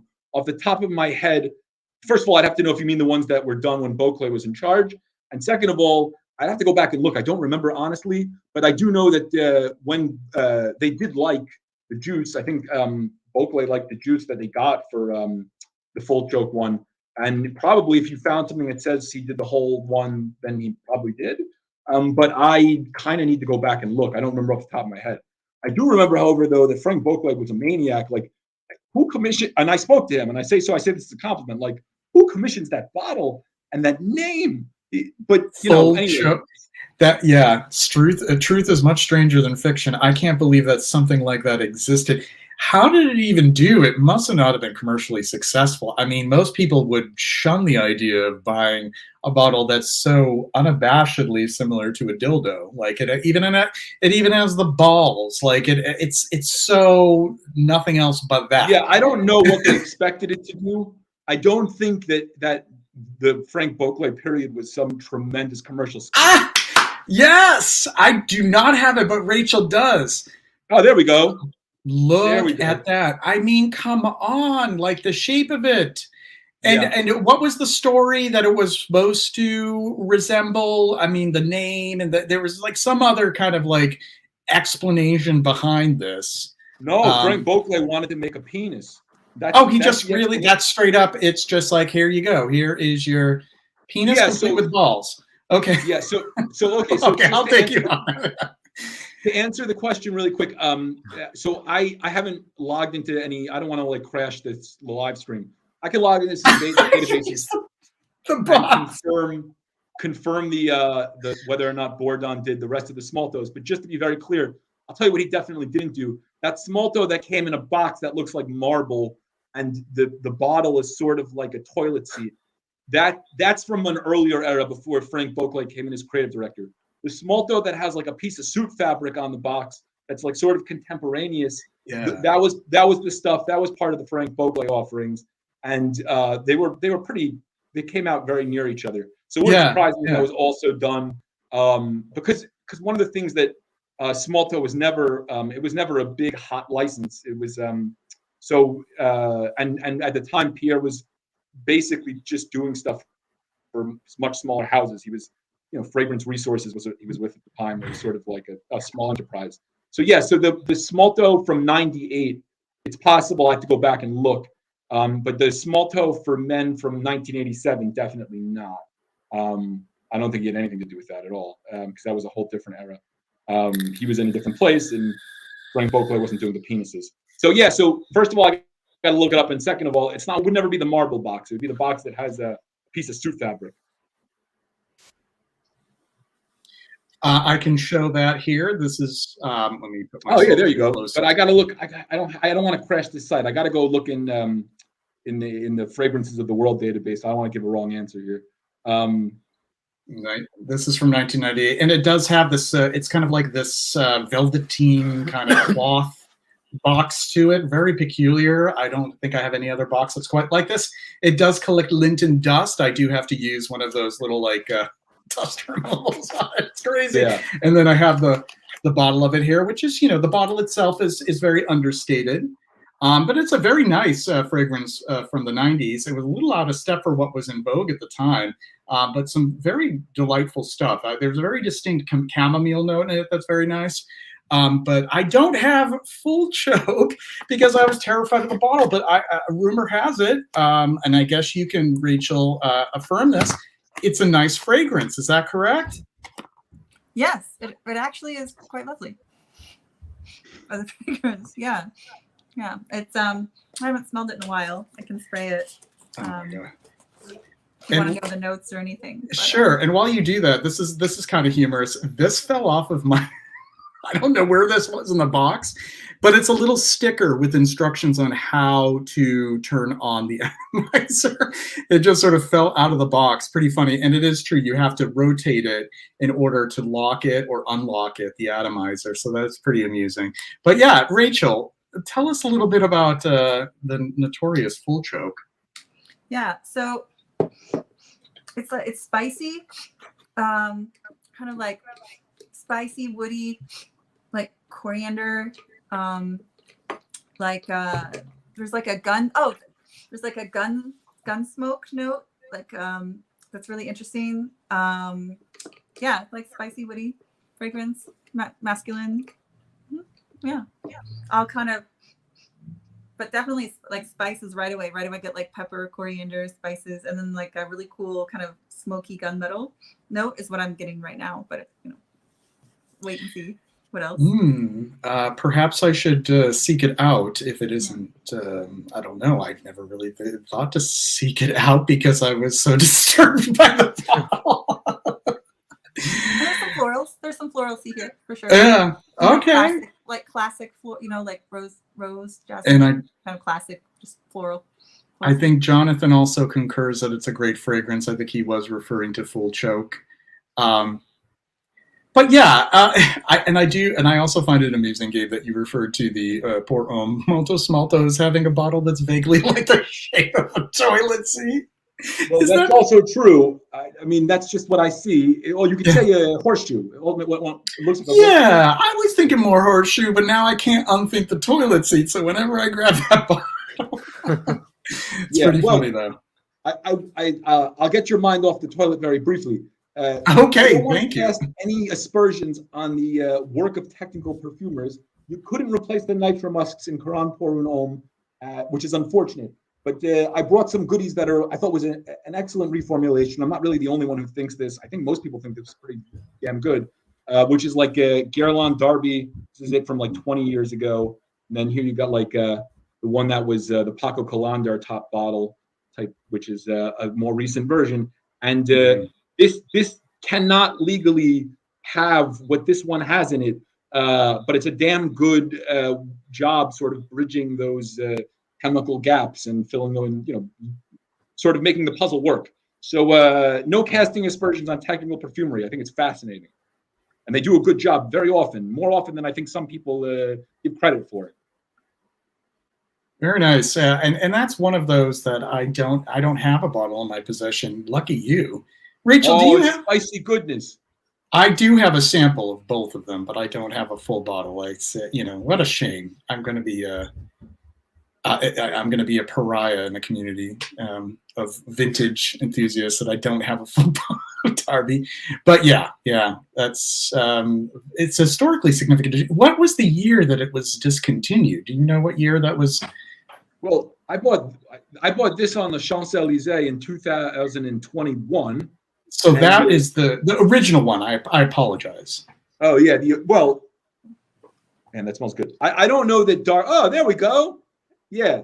So Yes. This is fantastic, but like this entire line, it was wildly overpriced. This was $500, which is insane. That's an insane price for a thing. Now I have reasons to get it involving my work, and that's fine and good. But and Darby's fantastic. When did the original one? Well, I also have another model that's not here present with me. And this is in my book. No one really knows what to call this bottle. It was originally, the fragrance was supposed to be called Centurion. This was supposed to look like armor, and it was supposed to be like a Roman soldier. Anyway, the Roman soldier bottle, I don't know when they stopped using that bottle, but this, I would say probably turn of the century.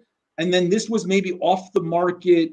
This is like 2000. This is the replacement for the Centurion bottle. And then I want to say maybe they stopped making this like 15 years ago, only to sort of reformulate and start again. When the hell did they start again?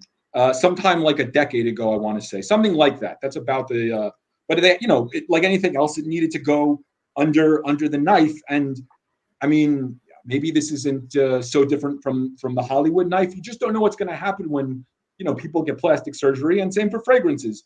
It could come out looking just as good or slightly different, or I'm not going to put anyone under the bus. I was going to say the name of an actress or an actor, Nick Nolte. Anyway, the important thing is that sometimes it works out real well. Is that sorry, what was the bottle? Is it Coriolan? Coriolan. Sorry, what? No, it looks like, I think it looks like the Paco Rabanne metal or calendar. I can't, Calandra. Oh, Calandra and Metal have the same framed bottle. Calandra, yeah. Thank you. Yeah. Sorry. Yeah. You know what's terrible, though? So I bought this when I was about to sort of publish my book, and I've been working for like 2 years on researching the fragrance industry. And, this is like how you know that the industry might have like issues with, I don't know, let's say putting stuff on and off the market with such rapidity that even like people who probably should know don't. I was warned by a very good friend who was about to have nuptials that she had gone to get a fragrance for her wedding and was told that these bottles were all being axed in favor of what they now have for their private line, those black top bottles. And I can't really describe that very well, but that current art at the Matière line, however, JJ, could you say that better? Matière. That sounds better. Matière. Yeah, much appreciated. Obrigado. Anyway, that art and Matière line. So a friend of mine who was just getting married was like, well, I went to get a scent for my wedding. And the news is from people at like the counter here at Macy's or Bloomingdale's that they're axing all of these bottles come the fall. And I was like, wait, what? Come again? And I was like, I think I was in Paris when she told me this. So that made it very easy for me to hop on to 68 Champs-Élysées and like buy this. And I think it was the second to last one that they sold ever on the Champs-Élysées before this was completely discontinued. All of these bottles, La Frenchie, they don't look like this anymore. And some of these juices are axed. And I don't know, shouldn't there be a newsletter? At the very least, I should have known. No one told me. Why didn't nobody tell me? Makes me look like a huge putz. We actually have a question for you here. Yeah. We have a question for you here, and it pertains to Raja Dove. Could you tell us about Raja? Who makes the perfume? Obviously, nobody thinks it's Raja. The flavoring house, and did he sell the brand recently? Please, thank you. Do you have this information? What can you tell us? It's not very hard to find. Yeah. It was originally, he worked with, at the very beginning, I want to say his 07 fragrance, his very first one at the very beginning was done with what was it, Robertet, but then very quickly he went to Argavy, which is a one of these, again, not first tier by any stretch oil houses that makes sense. And I would love to tell you, besides their major client of Roja Parfums, who else Argavy works with, but probably you've smelled something else they do. They do, again, these counter type fragrances. So if you think that Fetish smells like Hermes Bellamy, I'm not going to tell you you're wrong, because and I'm not going to tell you you're right either, because you're 100% right, that these are very easily sort of placed as counter types. But I wouldn't tell you you're right, because also he has a reputation, he who shall not be named, as being the most litigious person in fragrance. Actually, I was warned. I include some stuff about Roja in my book. And yeah, so Argavy, the perfume house Argavy makes his sense. But if you were, anyway, when I was doing research, he was literally the only person who was described this way.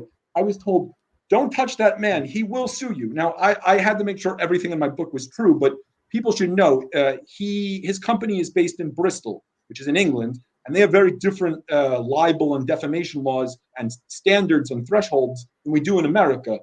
And generally over there, it's a lot easier to be sued for libel, and you would think truth is an absolute defense, and you might be wrong. So I was told to stay far away from that person and not to touch him. That being said, he's not a perfumer. There's ample proof to that effect. And anyone who worked with him at Guerlain will tell you he's not a perfumer, including the former creative director of Guerlain, who specifically said, like, he never trained as anything but, to go around and help people apply makeup and tell people what your signature scent is. And he's appearing at a Macy's near you on Thursday at the perfume counter. And he's going to tell you that you're really more of like a Cabochard woman, and you'll nod and say, sure. And so, yeah, but, anyway, was he recently bought? When I started working on my book, I was told he was in financial dire straits that needed to be bought out immediately. That can't entirely be true, because that was, at this point, like 4 years ago. That being said, I don't have his most recent filings, so if he's in financial distress now, I do not know. But to my knowledge, he wants to be bought, but hasn't been, and I can't even really speak to the want. That's just something that was reported that I heard. That's interesting. How do you feel, Gabe, about fragrances getting released with no mention of a perfumer at all whatsoever? And I'm noticing this kind of in the, as fragrances are being released currently. Now, I'm sure this has happened for decades, but I just wanted to know, like, what's your stance on that? How do you feel about that? I generally like clarity. I don't really like a lack of clarity. I think so many of these people are very talented and deserve recognition. But look, it's an industry where historically the name on the front of the bottle is pushed as like a hook. So Dior, Chanel, the word itself is pushed as a hook.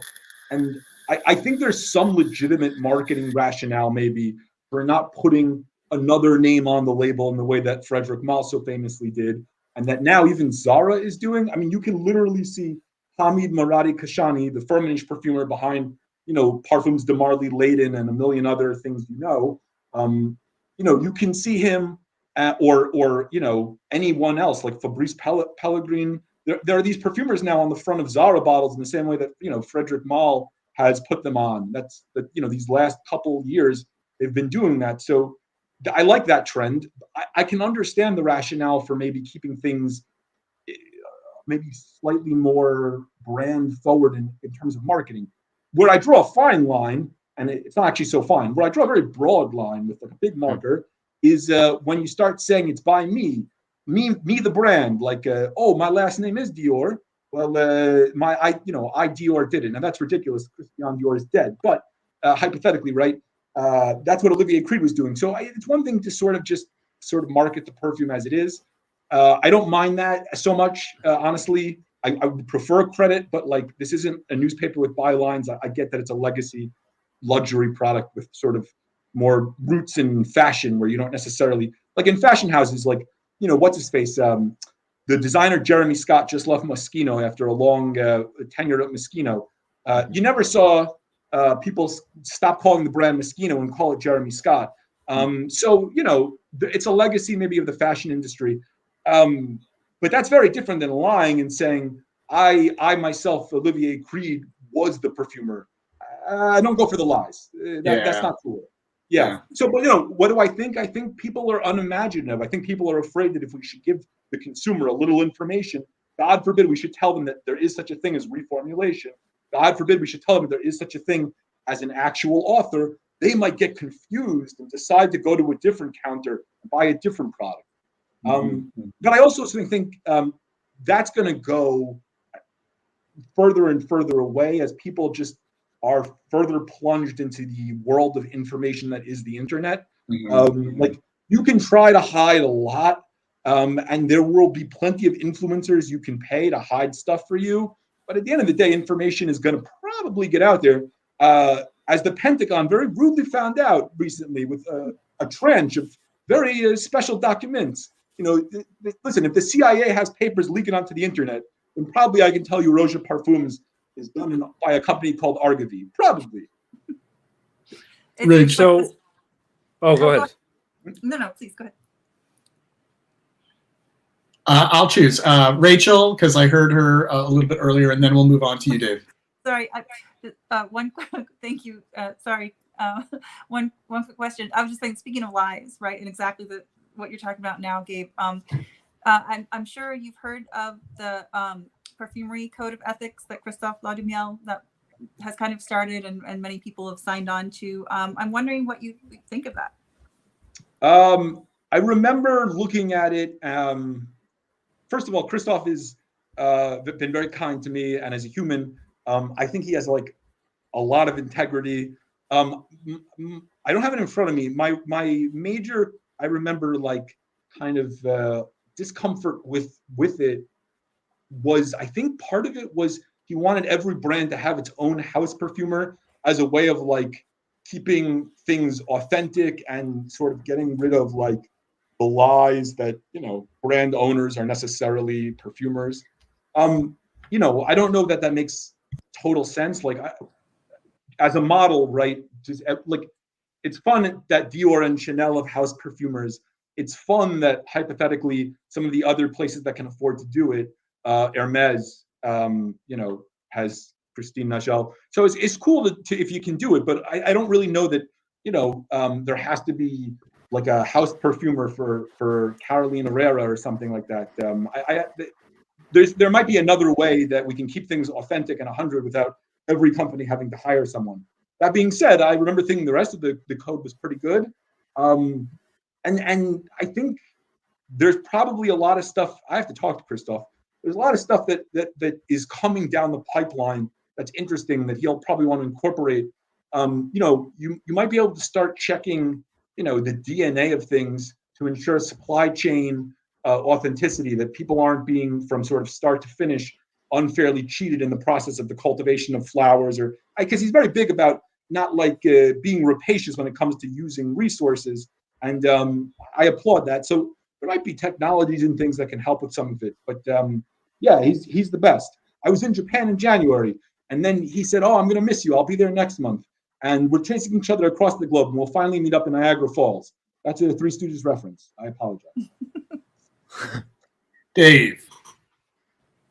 Do you think maybe getting back to the whole, you know, kind of not sharing the news of who the perfumer is that maybe possibly a way to, I don't know, maybe there's future royalties then you don't have to grant or something like that? Is that a possibility? No, I don't really think that. I know. I mean, not. No, no. I don't think it's Well, I will say this: it's not a royalty thing, but you're right. Okay, you're actually a little bit right, and I'll like, or maybe a lot right. But so like, I will say this, right? So there's a little bit of competition, and I say a little bit because it's the costs here are kind of minor compared to other costs, right? But amongst the group of fine fragrance perfumers, there is some economic competition from the houses when someone has a huge hit.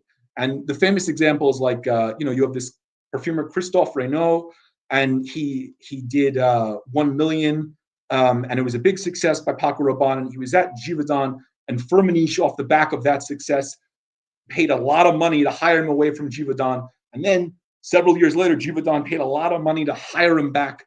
And it is true that if you were to raise the profile of the perfumers, they would probably all have slightly more leverage to negotiate such bidding wars. I mean, it happens that these bidding wars occasionally occur for perfumers, but it's not the norm. Well, it is a little bit the norm. I mean, another good example is, Veronique Nieberg was at IFF, and no one talks about this. I'm bringing this up because nobody talks about this. People love talking about how Angel is this gourmand, and Olivier Cresp was a genius because he took a food ingredient, right, the ethyl maltol, and he made it into a fragrance, and there's nothing wrong with any of it. That's all true as far as I can tell. However, I will tell you that for the major commercial success that is Paco Rabanne Invictus, Veronique Nieberg took something from the flavor side. A flavorist at IFF had come up with something, an olive accord, and it was truly part of the flavor side of IFF. And she took it and brought it over to the perfume side, and that is the basis of Invictus, very, very largely. And if you speak to someone like Dominique Ropion, who's also sort of a co-author of that fragrance, they'll tell you this started with the flavor section. So no one's going to call Invictus a gourmand, but that's a pretty ingenious move. Anyway, subsequent to that, that fragrance does real well. And so as a result, she gets a nice contract from Mon, and she comes on over to Mon, which is a smaller house, but now she's got more money and more control. So yeah, if you were to start maybe raising the profile, even if they wouldn't get royalties, you are right. They'd be bid on by various companies more, and probably make more as a result, because there aren't that many super great ones. So yeah, it does suppress economic competition a tiny bit, I would say. In line with my commitment to read all super chats during our forums, you do not need to answer the question if you do not wish to, Gabe. But Dwayne asks, has Gabe ever written a short story? I have. I've written many. I've written many short stories. They've all been rejected. Please send your letters to the New Yorker. This is not a joke. Well, the letter part is a joke. I have written short stories. I find some of them in retrospect to be better than others. Don't necessarily waste your time mailing anything to the New Yorker. Unless if you're David Remnick and you're watching this, just publish one. Just one, please. Onegaishimasu. All right, next from Mauricio Aronada. I think I pronounced that correctly. What is the favorite freshie of yours? Yeah, I like the note of mint, and I very much do like Guerlain Homme by Thierry Vasser. I like the mint in that a good deal. But also I find, generally speaking, right, that vetiver is a very cooling thing. I don't know if vetiver counts as a freshie. It makes me feel fresh. Yeah, that's no worries. I know you were pouring something and you weren't taking a leak, so it's fine. Anyway, just my water. Sorry about that. No, it's all good. So I'll give two. I do like very much. Where the hell was I? I do like Guerlain Homme for the mint in summer, and I recently for cool down vetiver, I've been going to Bentley Wild Vetiver, which Bentley is a license that's currently in the hands of Lalique, and so with Lalique you get a beautiful glass bottle. But I do find Wild Vetiver to be a very cooling, fun vetiver. So if you're playing any test cricket, just get some Wild Vetiver. That's also because I like cricket. I'm watching the IPL. I mean, And we have sort of an indirect query from Tripler. He is curious as to what brand of coffee you enjoy. Yeah, that's fair. I drink cold brew, including in the winter, no matter how cold, only cold brew. And this is weird because it's going to sound like product placement. And that's fine if it does, because I'm not getting paid, but you never know, speculatively speaking. It's called Wandering Bear. It comes in a box. And inside the box is a bag. And I put it in my fridge. And every morning I go to, and it has a tap. I go to the tap, and then I drink that. And then from the rest of the day until I go to bed, I keep drinking it the entire day. I don't know that I know anyone who drinks as much as me, or I rather. And in fact, I take these boxes with me when I go places. I just throw a box in a bag. And Raft Gift has a question. Do houses with house perfumers do better reformulations? What do you think? So first of all, there's a little bit of it's a great question. There's a little bit of an unfairness here. So even when there's a house perfumer, there's still people under that person to do a lot of the nitty gritty stuff. So reformulation, it's not, when you're a house perfumer, you still, there are still other aspects of the perfumery that you don't like fully do every single day. You bring in other people. But also I would say what people should know is, and there's a very good example of this, people get called back. So let's say hypothetically, back in the day, for Roar, yeah, let's just use Roar. So there was a perfume company, Roar. Now Roar is just subsumed into Givaudan, and it's been that way for the last 25 years. Givaudan, if there's a Roar fragrance from the 80s that needs reformulation, and Givaudan thinks it's going to be very difficult to some degree, or they want some like original artistry involved, they might call back the perfumer who worked on it, even though that person is no longer employed by Givaudan. So this happened with Fahrenheit. With Fahrenheit, you had Jean-Louis Suzak, I believe, called back to work on the scent's reformulation, even though he was not part of the team anymore. Hold on, is that right? Did I get the name right on that? Is it Michel Amarac or is it Suzak? No, sorry, my bad. Yeah, I meant I think I meant, yeah, my bad. They were both on the team. I think I meant Suzak. Yeah, Suzak. Okay. Suzak, because Suzak like lives in Egypt, and so it was like weird to get him involved. And by calling him back, I mean, I guess a lot of stuff now with Zoom, so it's a great question. So there's a whole weird niche that you stumble upon when you start looking into these things of consultants for reformulations. So for instance, there's someone I met with in Paris, and I've spoken to her many times, and she has worked in many capacities in the fragrance industry. But one of the major ones originally was she was like frontline when perfumers submit briefs for a competition. She would smell their entries on the front line. But now she's sort of doing the same thing on the sort of other side. So she's now a consultant on reformulation. So if you are a company, any of these fragrance brands, and you want someone who used to, like, let's say she was a former gatekeeper at L'Oreal, let's say. So now she's consulting for Estee Lauder. I know specifically, like, she's working, I know which brands, and they have nothing to do with L'Oreal anymore. But so anyway, these people who are brought back, whether it was Suzak, who was involved in the original Fahrenheit and then no longer was employed by the people who made it, who had a responsibility to change it, so he's called back, or someone who used to be a gatekeeper, let's say a L'Oreal, being a consultant. There are all these other people who are called back. So I don't know that companies with house perfumers do better. I will tell you that on both sides, both the house perfumer side and the side of just like a Givaudan or a Firmenich, they bring in noses that may not be in the room sometimes if they need to. It depends what's at stake. Sometimes the business at hand is very, very big, and you just want to make sure you get as many good noses on something as possible. There's a lot more harmony and a lot less competition when it comes to reforms. People kind of want to work hand in hand. It's a lot of fun. It's a little bit less of a backbiter part of the industry. I hope that answers the question somewhat. I think quite competently, I must say. We interrupt this important panel discussion to announce an offer for those who buy 5 coffees at buymeacoffee.com/JosephKolbP. If you buy 5 coffees, you will get a generous sample pack. And when I say generous, I mean generous. I mean a whole bunch of samples in a nice little box for you to enjoy. And you know that I'm good at curating fragrances. I'm not going to send you some nasty duds that I wouldn't want to put anywhere near me. So consider it. $25 is the total. 5 coffees at buymeacoffee.com/JosephKolbP. Thank you so much for your support. And now we have a super chat that came in from Fernando Soto. Gabe, have you ever received negative reactions as a result of your work? I'm sure that not everybody is happy to read what you publish. Almost nobody has been directly to my face unhappy about it, but I am sure Fernando is 100% right. There are definitely probably people out there in the industry who are less happy than others.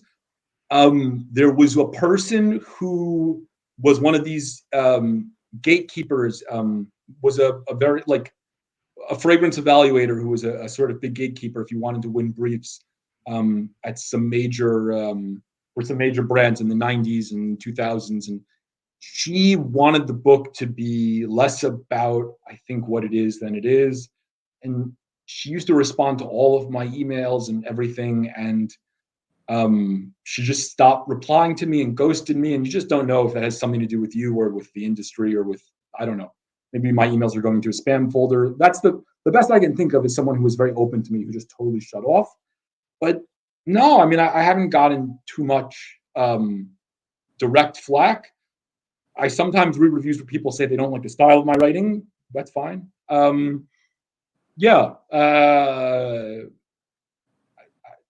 Again, one other instance of someone in the industry saying I went too far.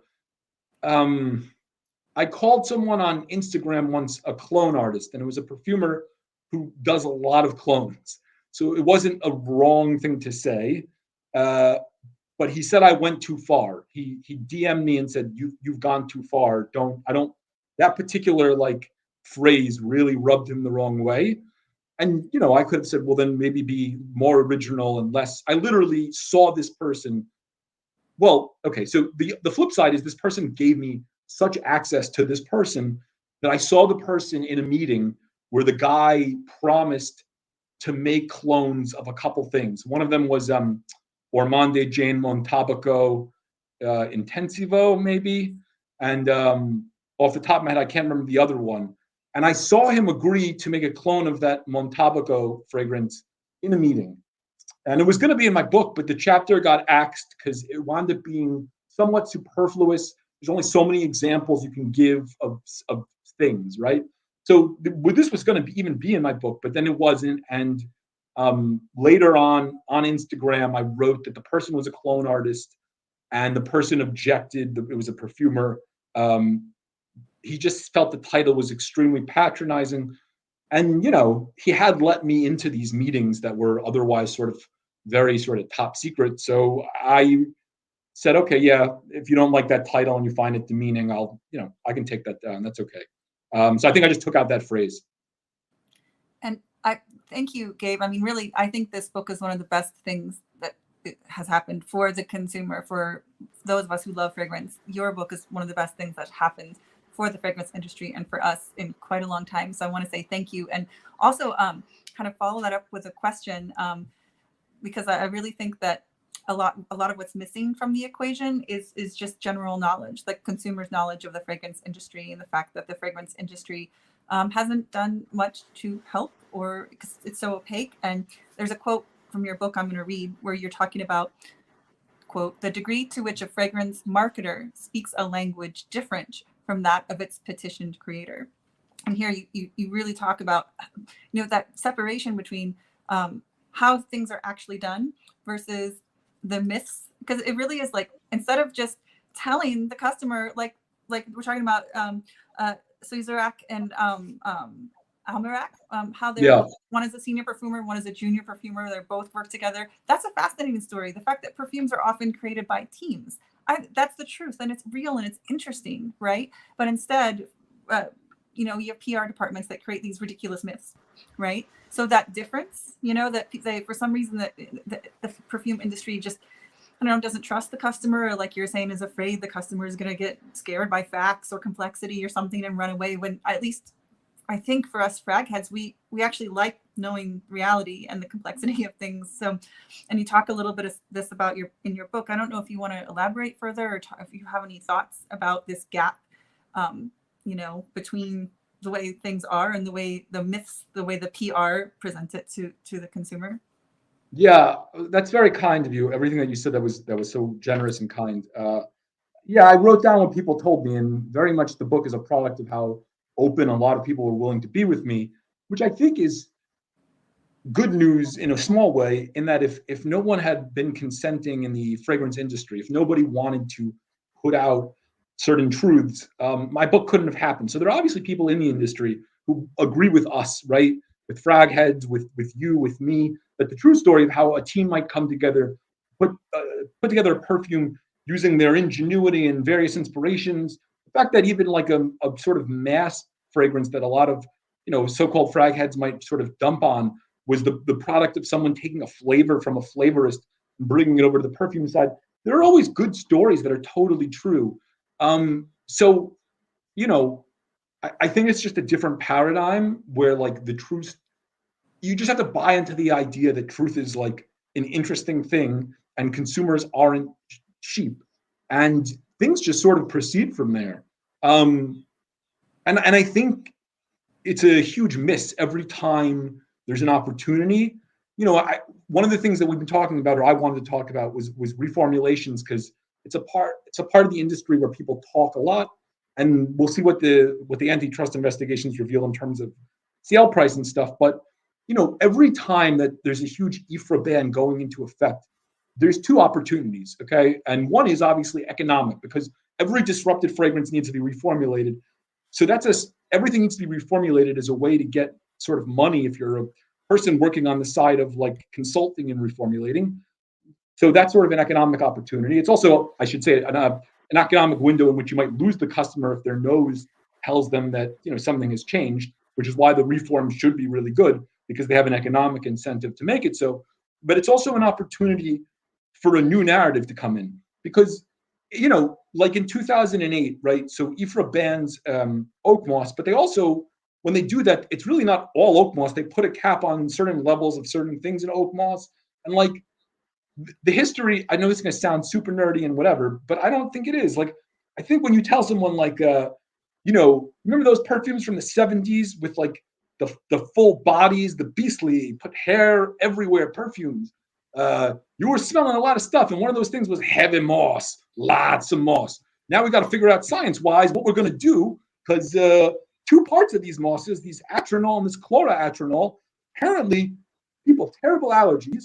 Now, look, that sounds a little bit nerdy, and there's probably a cool way to do it. But I think the lie that nothing happened is a really bad marketing decision. And I think like the idea of gaslighting the consumer, Right. that can't fly. How's that going to fly? Everyone's got a smartphone and they got noses, and you're telling them that the olfactory bulb in their head is broken, and it's not. So, I mean, I don't know how to do. I know how to lie sometimes, but I also I'm a big believer in selling true things. So I think there's fun instances where there's a lot of fear, and they can take those fears and maybe just step away from them and say like, okay, what we do to create and move puzzle pieces, like we're the most creative people, and then kind of tell people, hey, you want creativity with chemicals and also with nature. You know, you're not going to believe what we do with these puzzle pieces. You know, I'd like to think that's a real chance. You know. Mm-hmm. All right, I just want to address. Oh, yes.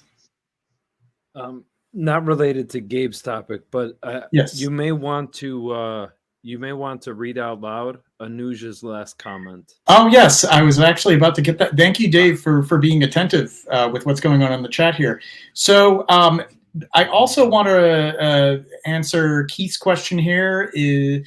If you buy the 5 coffee thing, is it available only to people in the U.S.? So Good question, because I didn't clarify that. However, if you are in Canada, it will be a little bit of extra money. It will be $40 to cover the shipping. However, Anuj has also will match that and will send a vintage sample pack on my behalf to whoever buys a 5-pack coffee, or in that case, for those who are in Canada, all you need to do is buy 8 coffees, and that will cover the shipping. You'll get a sample pack from me. You'll get a sample pack for News. So that offer is available to you. And then for people in the US, it is a 5-pack coffee. So hopefully that will still spur interest for people in Canada. Unfortunately, this is only available to those who are in the US and Canada. So I just wanted to clarify that. And thank you very much, Dave, for bringing that to our attention as well. The time is now 9. I think that now what we want to do is we just want to move into the little collection of fragrances that we wanted to share this evening. And I understand, Gabe, that you've already shared one of them at least. It was the Pour Homme de Cologne. Did you share any others? Let's. Yeah. You see, you pulled a fast one on me, because I was listening to the beginning of the show, and you said you never smelled anything by Manuel Cross, because the topic was Mousse Illuminée. So then I just decided I'm going to go with this, because Mousse Illuminée is really good. It is that mossy thing that went away in every other fragrance, but not here. And I never got around to talking to Manuel Cross. But when I think about it, I really have a lot of questions. And one of those is, what in the hell am I smelling here? Is this like legitimately the old oak moss Absolute, or did he use like the low atronol oak moss but overdose it? I don't think it's low atronol oak moss. I think it's, because that's the oak moss that's used in the big oil houses. They use oak moss that's low in a certain allergen called atronol. I don't know if he overdosed that or just used the old stuff. If it's just the old stuff, it's unbelievable that I haven't sprouted 4 more nipples, and it's terrific though. It's as green as the 80s and 70s. It's a fantastic greenery. I would have a question for him. So if you get to him before I do, ask him if his fragrances are IFRA compliant, because I did. No, they're not. That's why it's called Rogue Perfumery. Yeah. Actually, they are. They are? I spoke to him at WPC, and it turns out, without intentionally meaning to at all, but just by chance, he had them tested because there was so much demand in Europe and the UK. So we did have the analysis done, and it turns out by sheer chance they were just under the limit. So yes, they actually are IFRA compliant, but without him intending them to be. That's what I was going to say. Like he wasn't really paying attention, but it just turned out that they ended up being compliant anyhow. Yeah. That's a thank you for adding that. I just because he decided to call it Rogue, and that was, I thought, the notion of the thing. I just assumed. Yeah, and so when he originally started the house, he just said, well, I just want to make the fragrances that I want to make. I want to use as much oak moss as I want to use, and I want to do it my way. And he did. He created the perfumes he wanted to wear without even checking to see if we're compliant. But it turns out, because oak moss is such a powerful material, and again, like you're saying, Gabe, like people are really freaking out about the oak moss thing, but I think they don't really realize in terms of the technical, chemical, the way it works in perfumery, they don't actually need a lot of oak moss to have a powerful effect. Correct. And it's a very high impact material. You need, the limit is so small, but truthfully, in most instances where oak moss is used just for fixative value, it ends up being about that amount anyways. And anything beyond that could not be used because of the restrictions. There are really inventive ways of just sort of extending it. Of course, we know there's the Evernail, but there's also something that is a little bit more expensive, but not much more expensive than oak moss, which is called Orsinol.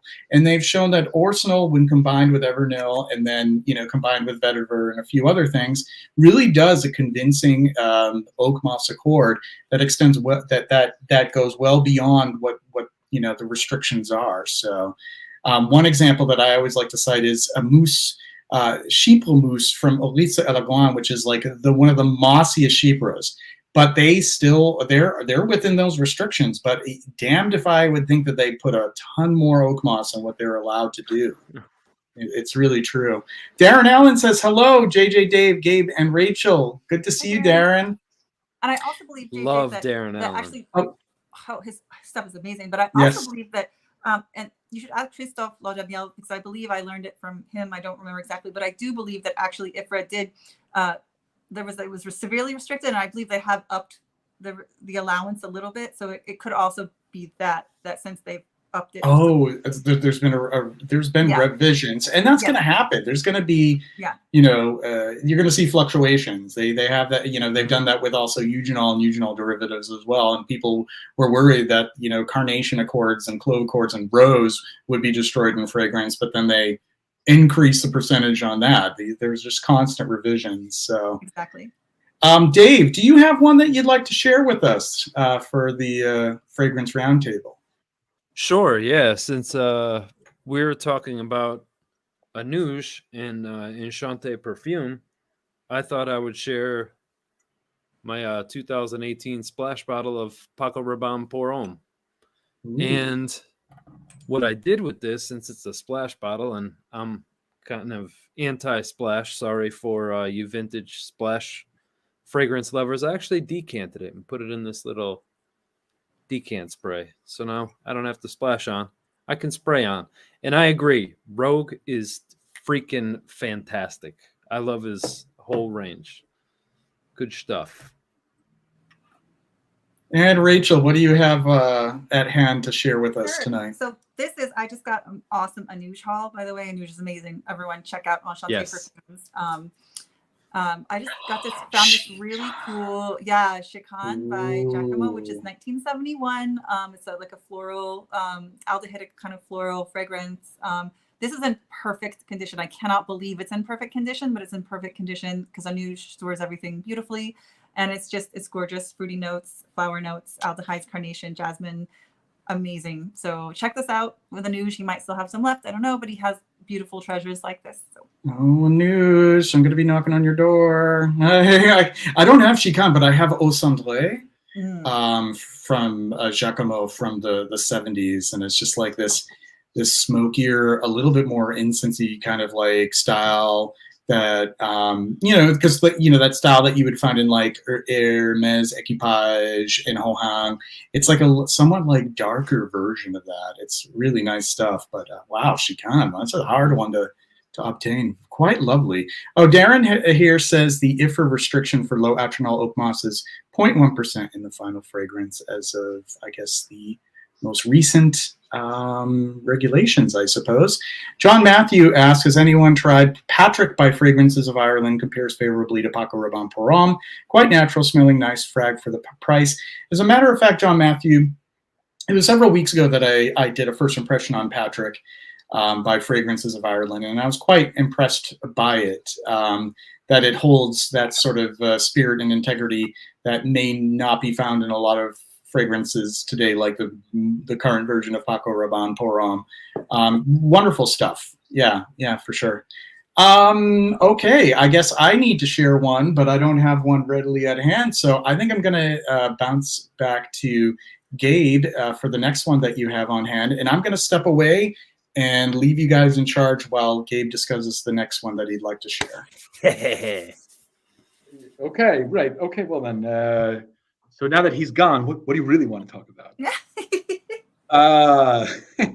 You know what I was thinking? No. Yeah. No, get out. Oh, that was just a joke. Oh, okay, fine. That's fine too. That's fine too. You stay there. Going around. Oh, so I didn't make it to Milan this year. I did make it to Milan last year for Essence or however they want me to say that.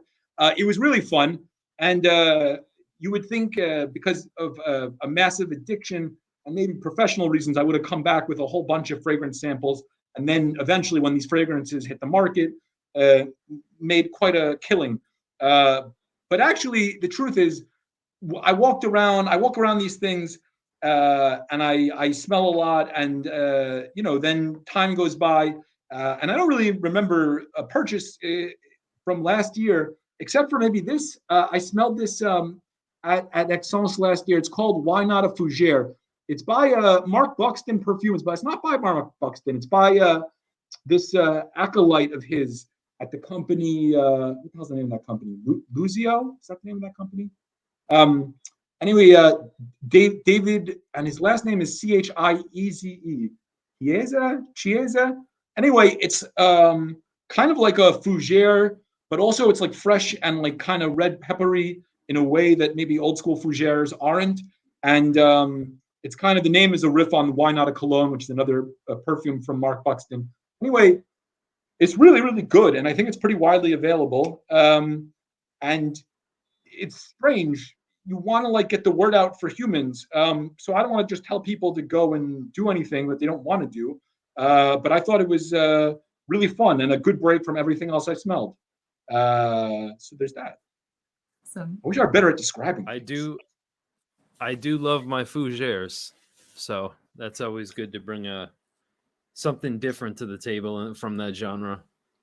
Yeah, I don't really know that I'm doing this justice. It's not really a fougere. I think that's a lie. I think the title is just kind of it's riff. It's very green. It's like a green with a fresh sort of green, and it's just sort of in keeping with the Mousse Illuminé thing. I'm just rolling along the green train tonight. Yeah, it's really hot in New York this week. I'm in New York. I can't speak for the rest of the world, but it's getting very hot, and I'm getting terrified. Well, it's going to be even hotter tomorrow, so just wait. Yes, this is where the terror comes from. The increase. I know how this ends. I've seen all of those movies. However, next week it's supposed to cool down again. So this is the beautiful Northeast region weather. Yeah, no, it's all good. It was super beautiful in New York today, but it became like very hot very quickly. I have not changed things over. I have a lot of ouds. I got ouds in places, like real stanky ouds. And I was trying to prolong the winter just for the sake of the ouds. I think the whole Punxsutawney Phil groundhog thing has been misunderstood. It's not so much that the groundhog sees his shadow or not. It's just, does the groundhog smell like oud? The groundhog smells like oud. Probably more winter. If it doesn't smell like oud, probably not. So can I take advantage of the fact that you're here, Gabe, and ask you about a Creed fragrance that I don't think I saw in your book? It's called Eresia. Let me do a close up so we can see. Oh yeah, look at this. Yes. Eresia, which is just a chypre with a iris heart, basically. And I don't remember seeing anything about it in your book, but I was wondering if you learned anything about this fragrance by chance, because I haven't really seen anyone write about it. That's a really good. So that's fantastic. That's a good one. So there are some Creed. Okay, not a spoiler. What do you call it? Behind the scenes of my book, one of the things that I know for sure is true is I was at Pierre Bourdon's house, and his wife Kathy, I think it was Kathy, who was saying, this is the way that Olivier treated Pierre. But then again, like Olivier treated all the perfumers that he sort of brought into Creed this way. And so it's true that there were perfumers like Evie Tengue, I'm screwing with his name, but like Evie Tengue and Bernard Ellena. Those are two perfumers who Creed got material from, Olivier Creed got material from before Pierre. But then also, even later on, like there's a scent called, what is it? Green Valley. Is that what it's called? Green Valley from 99? Green Valley. Yeah. Yeah. I used to rock that, I don't know, like 12, 13 years ago. I loved Green Valley. And I remember I said to Pierre, tell me the story of Green Valley. And he said, I didn't do that one. So, Olivier here and there was still grabbing perfumes from other people. I don't think Eresia, I got to do a search. I think Eresia might be one of the perfumes that was done by not Pierre. And I don't know some of the stories of these. Like I spoke to Bernard Ellena, and he was like, yeah, Olivier Creed came to my office. He started smelling everything. He didn't have permission. Eventually said, could I buy this off you? And did, and then claimed that his ancestor created orange spice that Ellena did? Anyway, so you get these crazy stories, not orange spice. No, Ellena did acier aluminium. Yves Tengue did orange spice. But both of them are attributed to Olivier's ancestors. So I could probably narrow Eresia down by like year. Do you have any idea, like if it's from the 70s or like the 90s? 68. Fragrantica says 1968, and of course they say James Henry Creed, which. Yeah, well, all right. So the story of the 60s in Creed is interesting. Basically, in 62, Olivier went out to Lille, France, and started like selling perfumes, a few of them, at this like this one boutique called the hell's the name of that boutique? Something of gold. Soleil d'Or, the Son of Gold. And so he went out to Lille because he knew in Paris nobody would buy doors and Chanel's would crush him. And those scents failed. Like, he was sort of embarrassed. It didn't work out. They weren't done by him. They were done by other perfumers. But those are like rare vintages because they didn't last the test of time. And it's why Pierre Bourdon became this like sort of, I don't know, I mean, I call him the ghost perfumer, but I was about to say almost like this kind of such a needed figure for Olivier, because he did cycle through both Bernard Ellena and Yves Tanguy, and there's probably a couple other perfumers going back even to the 60s, whose names I just don't know at all. And Olivier won't probably disclose, and they're probably dead, honestly, who stirred some stuff in a pot for him back then because he needed some product to sell at the store in Lille, France. So the sense that didn't make it, I think, led Creed to be sort of a nomad, and he's sort of wandering from one office to another. Before he showed up at Pierre's office, he went to the office of Pierre's then wife, who was also a perfumer, Françoise Hardy. She's now, she was also Françoise Cresp, and not Françoise Hardy. Françoise Cresp. Françoise Cresp, yeah. Françoise Hardy was a great singer, a chanteuse. Sorry, wrong Françoise.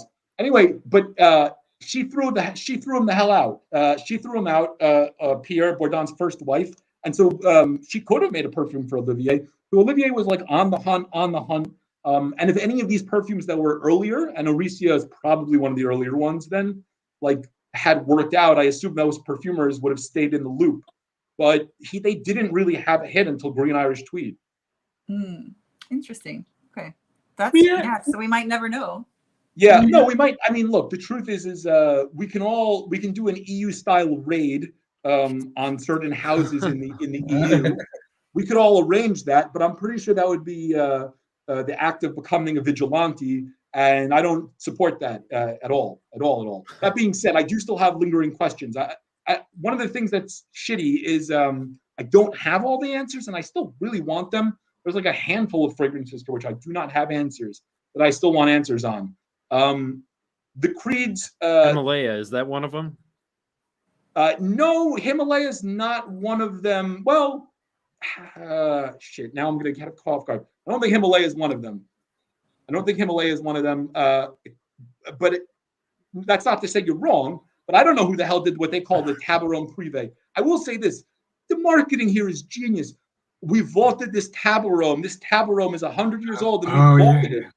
You didn't vault anything. It was a failure. You hired a perfumer. It didn't work out. It got discontinued. Turning discontinuation into vaulting is the most genius flip I've ever seen in my life.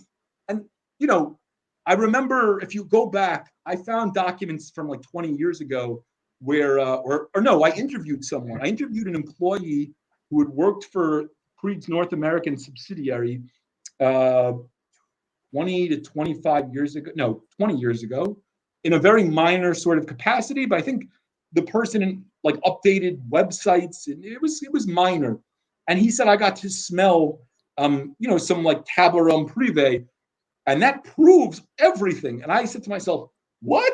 It's a bottle. It proves a bottle. It doesn't, so discontinued fragrances has been a thing for as long as there have been fragrances. People don't buy them. Right. It seems old fashioned. It costs the ingredient, the cost of ingredients can spike.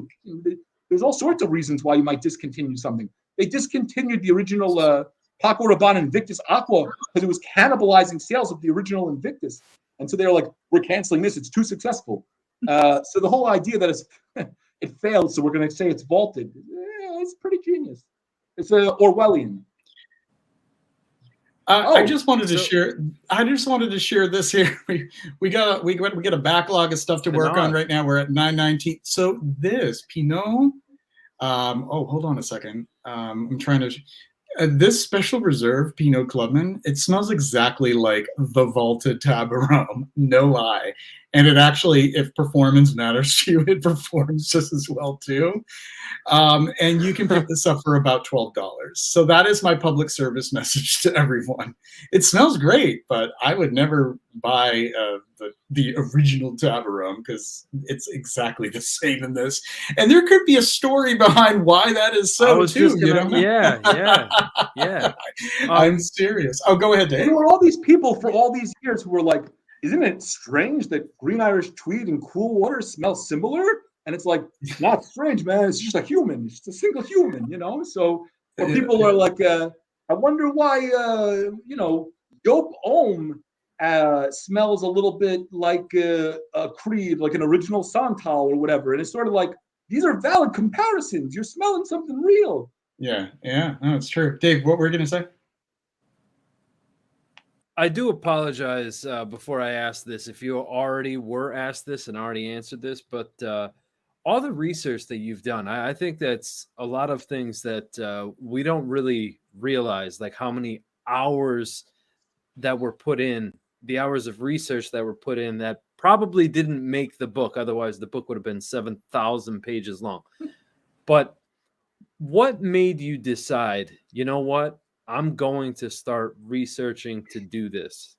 Like what was the so forget about the book for a second, but what made you start to want to research all of the materials that you researched? Yeah, it's fine if you don't like Green Irish Tweed, you don't find it a masterpiece. I'm just looking, the comments were popping up. You know, taste is a very personal thing, and also it's changed from its original form. It's had to. Obviously, there have been reforms. What made me get into this is a really good question.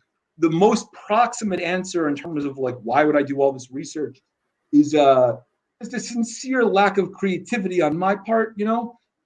Like, you're right. I spoke to a lot of humans for this book, and most of that is not in this book. I went back to my Dominique Ropion interview today. So I was looking something up. I wanted to make sure my memory wasn't faulty. Because you get on these live streams and you start talking, and you got to make sure, at least I'm trying to, but I'm not just spewing random stuff. And anyway, I saw that it was like 36 pages long. Now, some of that's me talking. It's just transcription. So it's me, then him, and him, then me. So it's on all him. But I don't really know that maybe like 99% of that went anywhere in the book, which is, you know, just a sort of factual remnant of how the book wound up being. But there were a million other books it could have been. I guess how I got into it was sort of why I ultimately chose the focus I did.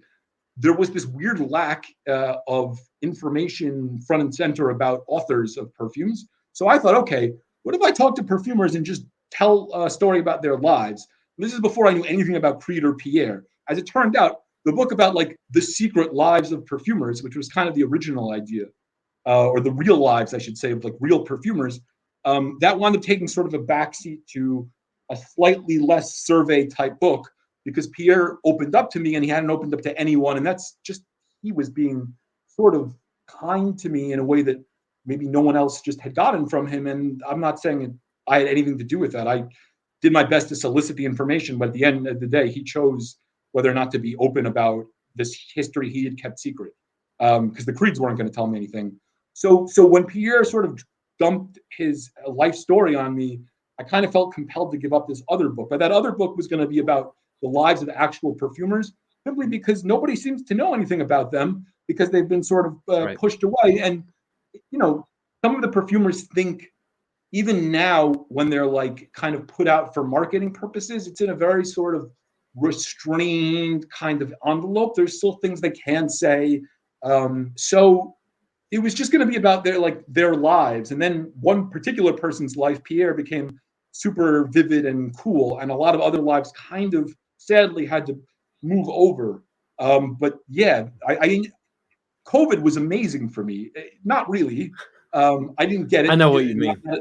Not at first. I didn't get it. But what happened was I went from doing interviews in person in New York at Simrise and IFF and Givaudan, and I was going to go to Paris, and it's going to be a lot of legwork.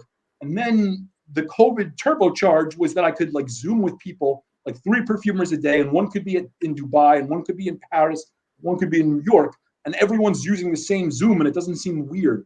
So eventually I got vaxxed and I flew out and I met people and I went to Pierre's house and all that stuff in Normandy. But it was such an enormous gift in a way that everyone just decided, yeah, we're stuck at home. Let's talk to Gabe. And I could be in like 3 cities in one day. So I probably interviewed like 50 perfumers, and so much of that was never going to make any book because you have to make editorial choices. But then so much of it didn't make the final book because the final book became super Pierre heavy. That's a really nice Giorgio Vasari comment. That's too nice. Vasari's book on the painters is very famous. That's too nice. Anyway, so basically the answer though was I wanted to know what happened in their real lives. Then everyone got locked at home. People started telling me stories. One life story really stood out, and he was, Pierre, nice enough to share it. And these are just sort of the things that kind of one after another happened. That's and Gabe, phenomenal. if I could, sorry, just the way you're talking about this amazing project, which maybe that first book will happen one day. I would actually also just refer you to the work of a gentleman at the Osmothèque named Olivier David. He's actually doing a similar research in French, but about the lives of the chemists who discovered molecules like hedione, ambroxan, et cetera. Because there's a few really pivotal chemists who had these really interesting personalities that very much influenced which chemicals and why, et cetera. That is doing kind of similar work like that you might find really interesting and could help a project in the future. But at Osmothèque, and he's discovering things like, for example, there's this. For in terms of the nitro musks, there's a specific nitro musk whose name I can't remember, that there's this myth, or it's always been told, well, it was discovered while the chemist was working on TNT. Apparently that's a complete and total myth. That was a construction when they were like writing a textbook for the Rohr school, actually, just because the traits of the chemical are similar, but so they just they made an assumption, but similarity is not causation, right? Right. So, anyway, I would just, like, if you don't already know him, he might be someone, and it just, the project seems kind of similar, and it might be something that sounds like a very, very cool project. It's actually a really good time for me to make a public apology. There's no way this is going to reach its target. I should probably just call him. But Philip Kraft, this guy is a fragrance chemist, and he wanted to talk to me in that I asked him, will you talk to me for my book? And he was willing. But his employer, when I asked Givaudan, had to sign off, and they wouldn't give him permission at all. And then finally, he left Givaudan and went to Symrise, and he had as much leeway as he wanted. That's the other thing. When you get sort of bought by a competitor, you wind up always coming with a little bit more of authority than you had in your former place. That's one of the ways they lure you. They give you a certain sort of perch. Anyway, he said, Gabe, I'm finally ready. I can talk to you. By which point my book was already focused on Pierre and Olivier, and it never happened. I feel really bad because he went out of his way when he finally had freedom to say, I can talk about anything now, I'm my own boss. And I'm like, I'm not there right now. I've moved on for now. Anyway, I agree, Rachel. I think there's probably a lot that can still be done. I'd like to think I'm not finished in this space. Please write another book for us, please. Yes, the demand is there. You mentioned Philip Kraft. As a matter of fact, I was planning on reaching out to Philip Kraft for a future stream. You should. Yeah. I hope he says yes. And then you can please tell him, I'm really sorry. I really did want to get to him. It's not like he became less important. The story just took a turn. And sometimes I sort of don't plan things and they kind of just happen. I'm still involved in the perfume world in ways. We'll see where they go. I never really expected to do this particular one. And, last year I was really thinking, it'd be fun to do something about Caron Perfumes. And Caron Perfumes is owned by a Rothschild now. It's owned by this woman. Her husband passed away. He was, I think, an opioid addict, unfortunately, and he had like a very early death. Like 50 years old. Anyway, this woman who I think it was it's a private company owned by a Rothschild, Caron, and she's super high up, so I couldn't get to her immediately. But she's got an assistant person, and I got a call from the assistant. I guess this is like a year ago, saying, "So I've spoken to her. or someone right next to her. I don't know how close I got. And in a couple days, you're going to get a phone call, be ready or whatever. It was like basically like in a couple days, I think you'll be able to talk to the current owner of Caron. And then I never got a phone call. And I guess they just decided, or she decided, no, we don't want to tell Gabe anything. And then the perfumer at the house sort of had to go along, Jean-Jacques. So I don't know. I thought that could be another thing. And then that door never fully opened for me. So, you just sort of knock and things happen. And, sometimes you get a lot of serendipity and sometimes you don't. I just wanted to draw attention once again in keeping in line with reading out any super chat that comes through. This cheeky and rather boorish comment: what frag house fired Gabe to create all this rage? That you can answer it if you'd like. You don't have to. The thing I did before fragrance stuff is I wrote about boxing. Nobody created all this rage. I have terrible rage. And that's why I wrote about people, in the ring with the fisticuffs professionally, because I can understand. Actually, the truth is you really have to be very under control. You can't be animated by anything like anger or really anything emotionally. You have to sort of be within yourself as a really good boxer. But I come from a place where fighting is actually the name of the game. So if I seem combative at all, consider it a residue of my personality and maybe my prior work, but not a result of a, expulsion from a major company. And Basic Morlaco, Gabe, at this rate things are going, do you have a prediction for the future of perfumery? See Chat GPT-4. I mean, there's just going to be a lot of technology. The thing that I find happening now is on the floor level, perfumers are just constantly busy. The really good ones, the ones who are in demand, they're so freaking busy doing flankers all the time.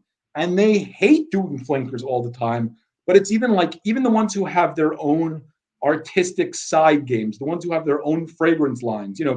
Sonia Constant at Givaudan has Ella K. It doesn't mean that she wasn't part of the last twist for whatever fragrance, whether it was the most recent Narciso Rodriguez Blue Noir Parfum, which I don't even really think is a twist on the previous Narciso work, but whatever. The bottom line I actually wore that today. Oh, there we go. So even if you have your own line, you're always being begged to do flankers, and there's constant reformulation. And I think technology, just from a marketing and a luxury goods standpoint, scarcity is good. And I don't really know that flankers serve a huge, huge purpose. I don't think that the future is no flankers, but I also don't really see how this is sustainable. But I also think some of these problems that people have with bad reforms and some of the issues that are involved in resources being not what they might have been, hypothetically, the 2003, the 2006 period of variability in the price of sandalwood. It's very possible that we'll see technology fill in a gap, and so we're going to get aroma chemicals that are maybe very, very useful. So there's a lot of positive things coming, but no perfumer thinks that this rate of flankers is sustainable because of the burnout. The burnout is tremendous and real. So we'll see. I don't know. I'd like to think they're right. Do you think maybe perfumery goes? Do you think perfumery maybe goes lab made for some brands? What do you mean by lab made? Oh, sorry. No, maybe artificial intelligence versus having a perfumer craft this skill. I mean, realistically, right? You can always take the human element out of it. One of the things that amazes me, and this is not at all really in my, well, I guess maybe I mentioned a little bit, but it's amazing to me that we live in a world of constant sort of disruption where oh no, now Google search engine is threatened by OpenAI.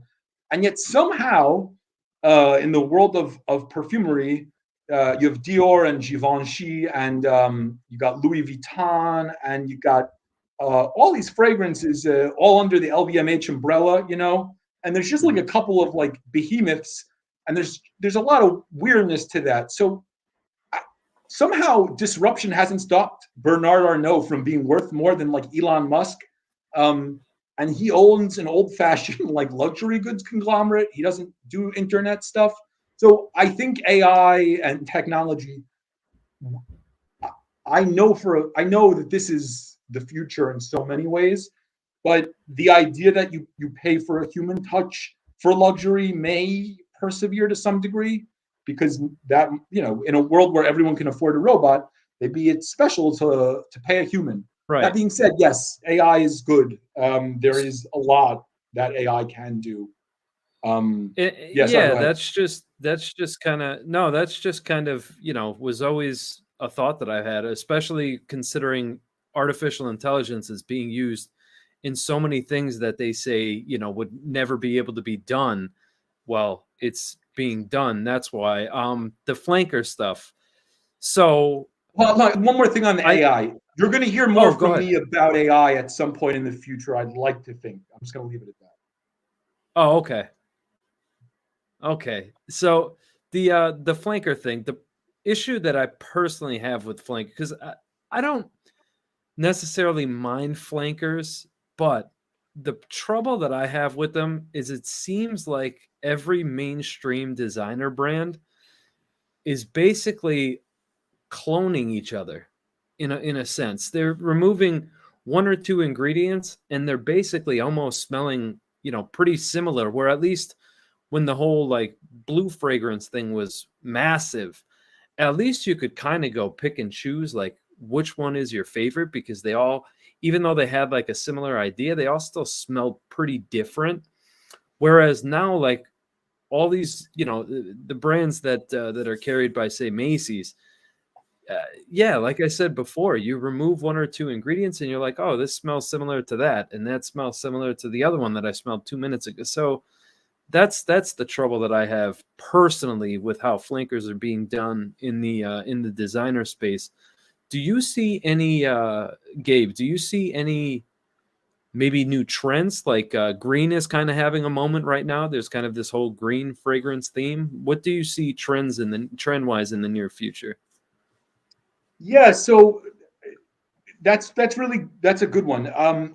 You know, I think so. Okay, there's a really interesting thing that no one really pointed out to me until I talked to a perfumer who's at IFF, and she's my age, and she's American. Her name's Mackenzie Riley. She did Amouage Meander and a lot of other things. Amouage Meander came out like right when I spoke to her, though. She did, I think she's the one.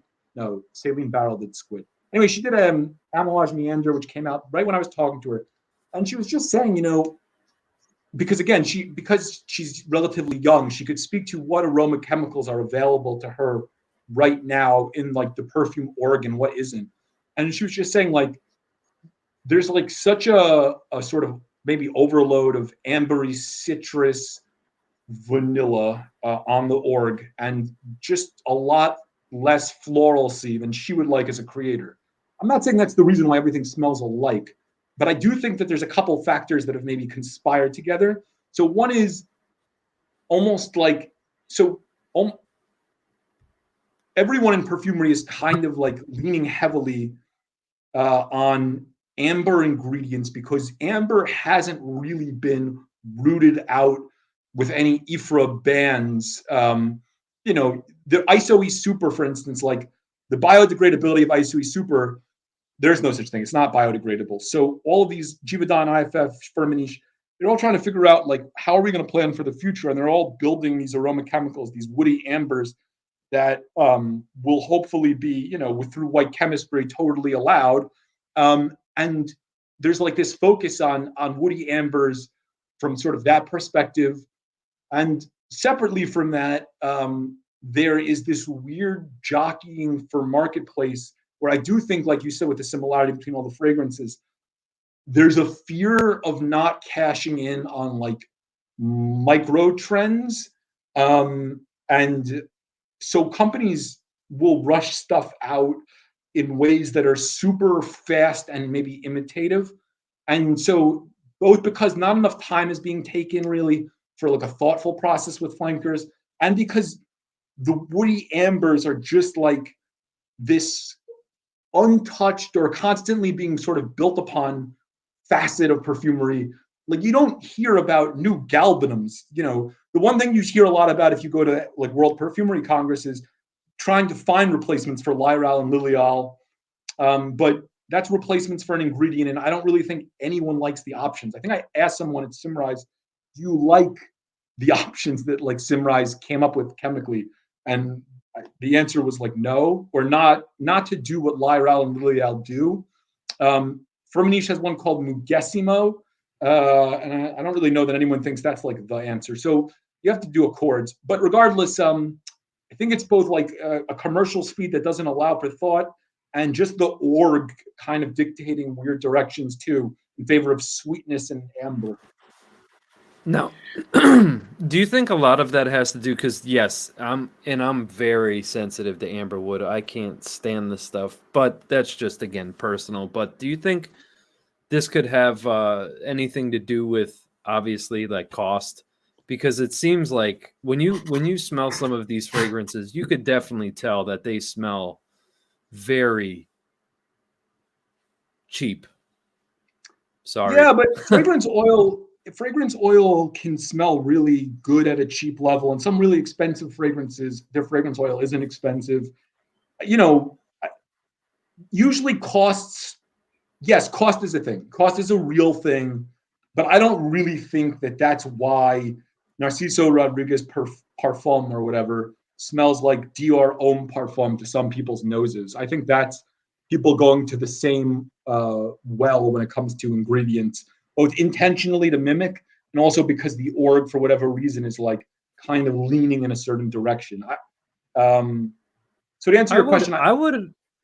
Oh, go ahead. Go ahead. No, I think a lot of scents that come out smell cheap, but they weren't doing that because it saved anybody any money. They smell cheap because they're not clever. But like, it's not because they're actually saving anybody anything. Okay, I just wanted to make an announcement. The question, or how am I going to explain it? We can no longer take any more questions. We actually have a backlog of questions. Our hard end time for this will be at 10 p.m. Eastern Standard Time. So I just wanted to get to a couple of things here. First off, I just wanted to thank Keith Montgomery for buying coffees. You're going to get 2 sample packs, one from me, one from Anuj. Also wanted to thank Fernando as well. We will be sending you 2 different sample packs, one from me, one from Anuj. Just wanted to thank both of you. And then we have 2 questions that I have starred here for Gabe. I'm curious, what's Gabe's thoughts on the fragrance clones dupes? Darren, just wanted to brief you that we did touch on dupes and clones a little bit, but maybe if you just wanted to summarize for Darren, Gabe, your thoughts on them. My personal thoughts are mixed, because partly clones are a problem in that they're a huge part of not giving original people credit for original things. That being said, so one of the things that I do want there to be some sort of way for people to get some sort of protection for original work. But that needs to sort of be figured out. So before I come down hard on the side of like original ideas need to be protected, by the same token, to different people's noses, 2 things can smell very similar or very different, and there is some subjectivity. So, you know, I think, and I also think, so first of all, I want to have a better answer for how are you going to sort of effectively police a marketplace. I do want original people and original credit to sort of stay where it is.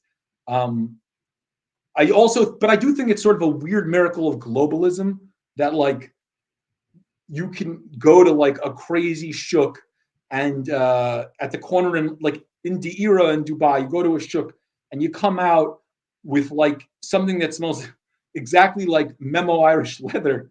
And you know, Memo Paris is this company it's owned by John and Clara Malloy. And you know, John Malloy grew up in Ireland with horses and greenery, and the fragrance was done by this Aliénor Massenet, who is at Symrise, and she was at IFF, and I think it's a pretty fantastic fragrance. it's kind of amazing that in some crazy corner and just like you walk into some crazy shop and like there a smell greets you. I kind of find it cool how things spread. I like when things spread and ideas spread.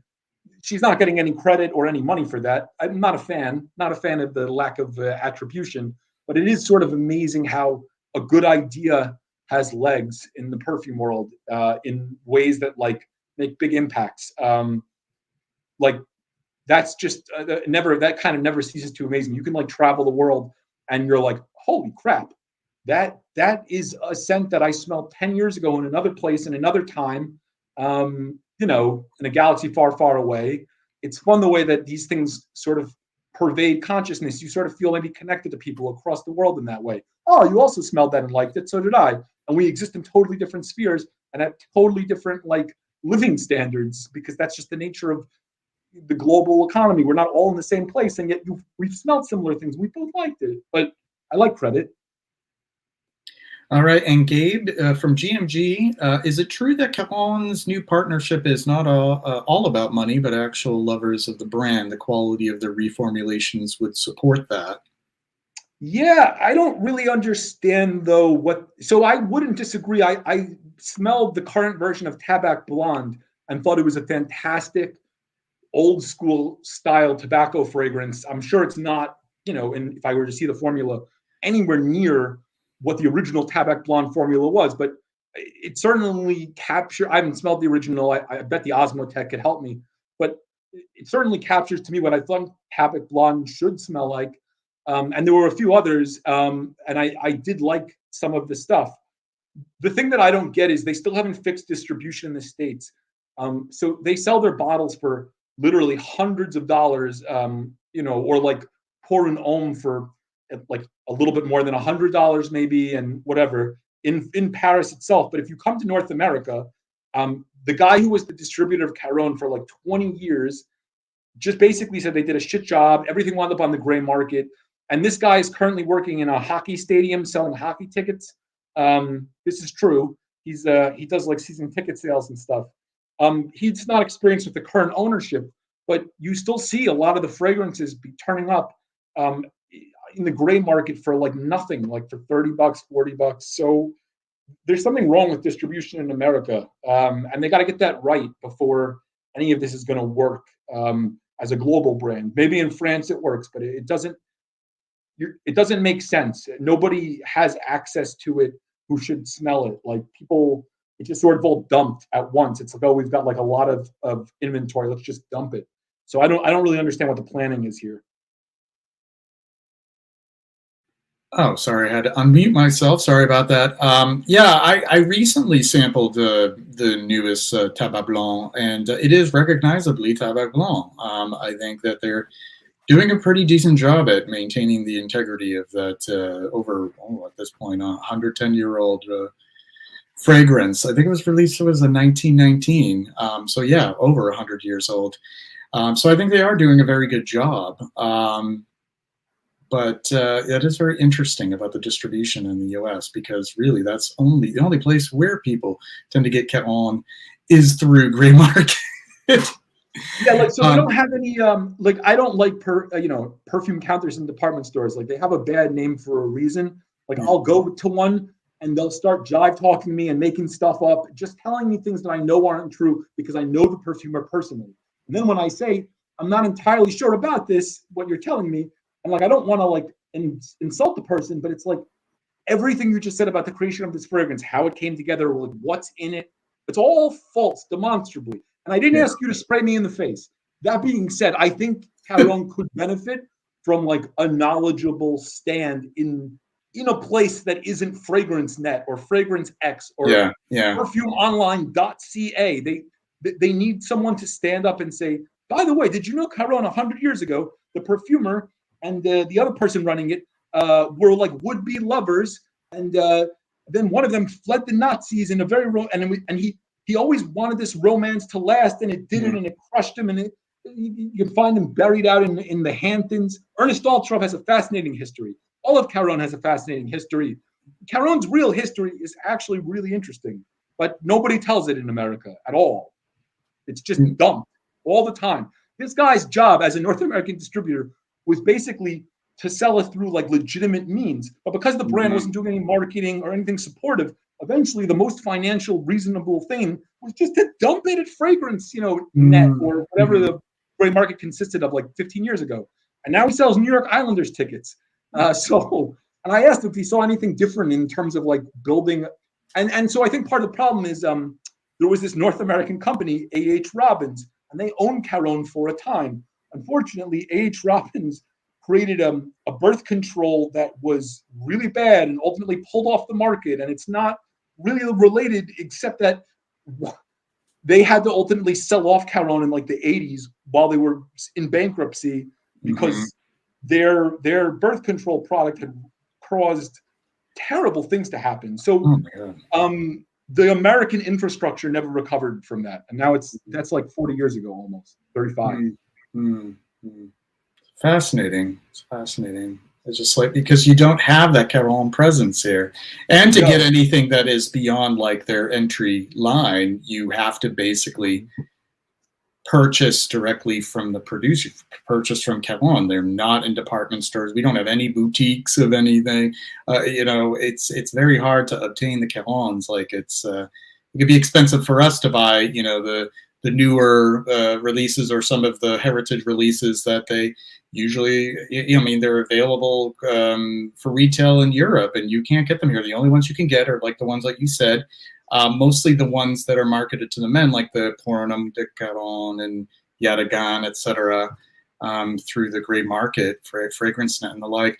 We have one last question here, and I'm not sure if anybody of us can really answer this, but it is a pretty good question. Are woody amber materials biodegradable? They're extremely stable. What I do know is that a lot of the what would they call them? The macrocyclic musks are not really biodegradable, and they're found in breast tissue and all matters of things like alaxolide. But what about these woody ambers? Do you have any information on these, Gabe? Yeah, amber extremes and stuff. Anytime you see, one of the huge things now as like a distinguishing factor for new aroma chemicals is how green the chemistry was. So not just that it's biodegradable, but that it's not so energy intensive to create, and there aren't waste products that are ruining sewage plants and rivers and things. And so basically you'll find it front and center. So I don't know whoever asked that question. Like for instance, technically this is more, they call it more of a patchouli thing, but like Firmenich has something called clearwood, and they like to say that's from white chemistry. And I think anytime if you just put in like any ingredient, just if you have the name of one, or you put in like white chemistry, amber, there's phrases like upcycling, biotechnology. If you see that near a word, but also in the catalogs of ingredients that all of the aroma chemical makers, the oil houses put out, they'll usually talk about degradability. I think they have to probably. So yeah, just put in a lot of the. No one's in there. These companies are way ahead of a lot of things. No one's investing in any new chemicals that aren't going to suffice when it comes to that sort of thing. So they're going to say most of the new ones are made from like the waste of other ones and that sort of thing. It's they refer to as sort of the feedstock. A lot of the feedstock is a natural material, and then it gets fractionated. So, for example, you have clearwood, you have, which is still a captive right now, but it is also a fractionation, Akigala wood, scleroline, there's a few different ones, but that's another fractionation too that was actually used in H24 for Hermes. And then amberome, which is a fractionation of labdanum, which was overdosed in tobacco oud. So there's a lot of examples like that. But as far as some of these, like the Amber Extreme, Ambroxanide, Amber Max, I mean, ambroxan's different. I don't know. I mean, ambroxan, actually, the original feedstock for ambroxan was clary sage. So as far as like biodegradability, it's actually a fascinating question, and it prompts me to want to research that because of their substantivity. They stay in laundered clothes. You can go through several washes, and some of these still are left behind.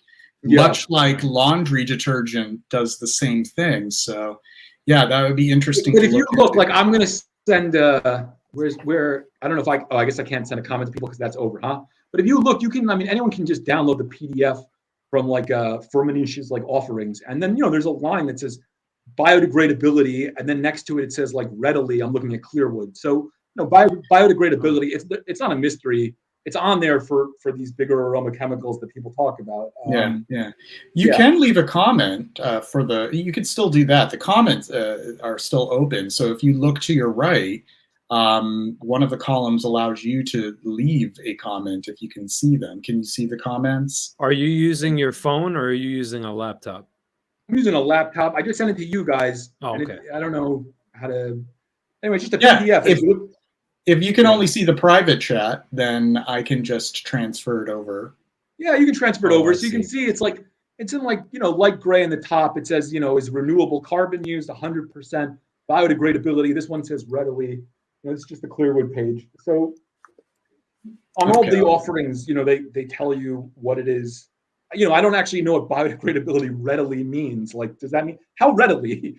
Yeah, I mean, an adverb with no numbers really, but if we're general about biodegradability, things can biodegrade anywhere between a few weeks and a few months to several years. So yeah, like does that mean it goes to the Great Pacific Ocean garbage dump first before it degrades? I don't know. Is that where it's going to end up biodegrading? Yeah, exactly.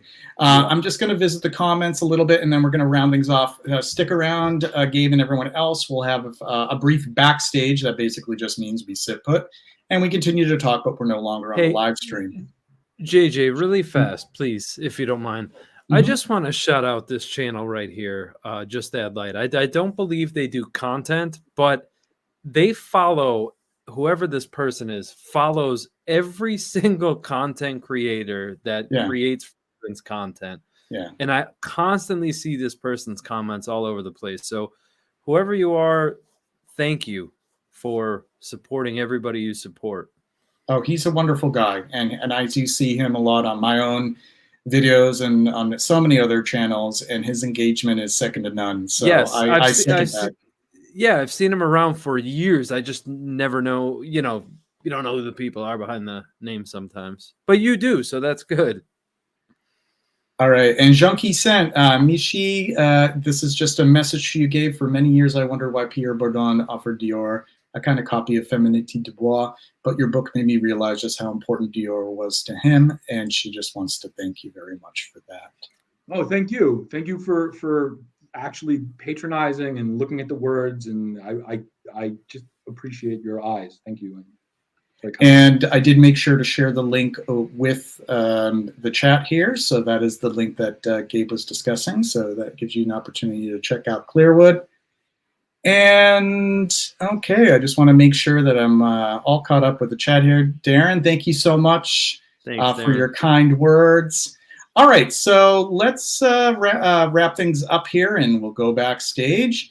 And before we do that, I just want to kind of give some previews on what is coming up here. Let me just get things started. And I'll bring up my notes. Okay, so what we have in store for the next few weeks, because we're getting closer to the series finale of Effluvium, we actually have for this week. We have 2 Effluvia. We have one that's coming up in just 2 nights, or 2 days, depending upon where you are on the globe. In 2 days, we will have an Effluvium with Fragrance Matt. Many of you might know him if you're a vintage or classic enthusiast. He's been on YouTube for quite some time, and he's a good pal of mine. He's going to be joining me on Thursday. So that will be at actually 4:30 p.m. Eastern Standard Time, a little bit earlier to accommodate for the time difference. Then we have next week, April 18th, Sebastian Furtado and Shelter in Perfume. The 25th, we have James Houdini, SOTD, and Fliff Sniff Stuff from Les Odorants. That will be at 4 p.m. Eastern Standard Time, Effluvium. May 2nd is still open. I am holding out on somebody confirming for May 2nd, and stay tuned. We will have that filled in the next couple of weeks, hopefully. May 9th, Pep will be with us with Marie-Pierre Blanchette of Miscao. May 16th, Pia Long, the perfumer. May 23rd, Roberto Dario and Diane St. Clair of Diane of St. Clair Scents. She'll be with us on May 23rd. And then the finale, May 30th, we will have Mark Robes 08. We will be on summer recess until September 19th of this year, and we'll have some monthly Effluvium events over the summer. So let's just wrap up here, and we want to just thank everyone for joining us for this 30th episode. Gabe, thank you so much for being our guest and for being so riveting in your knowledge and in your stories. You're a great storyteller, and I'm just so happy you could be with us.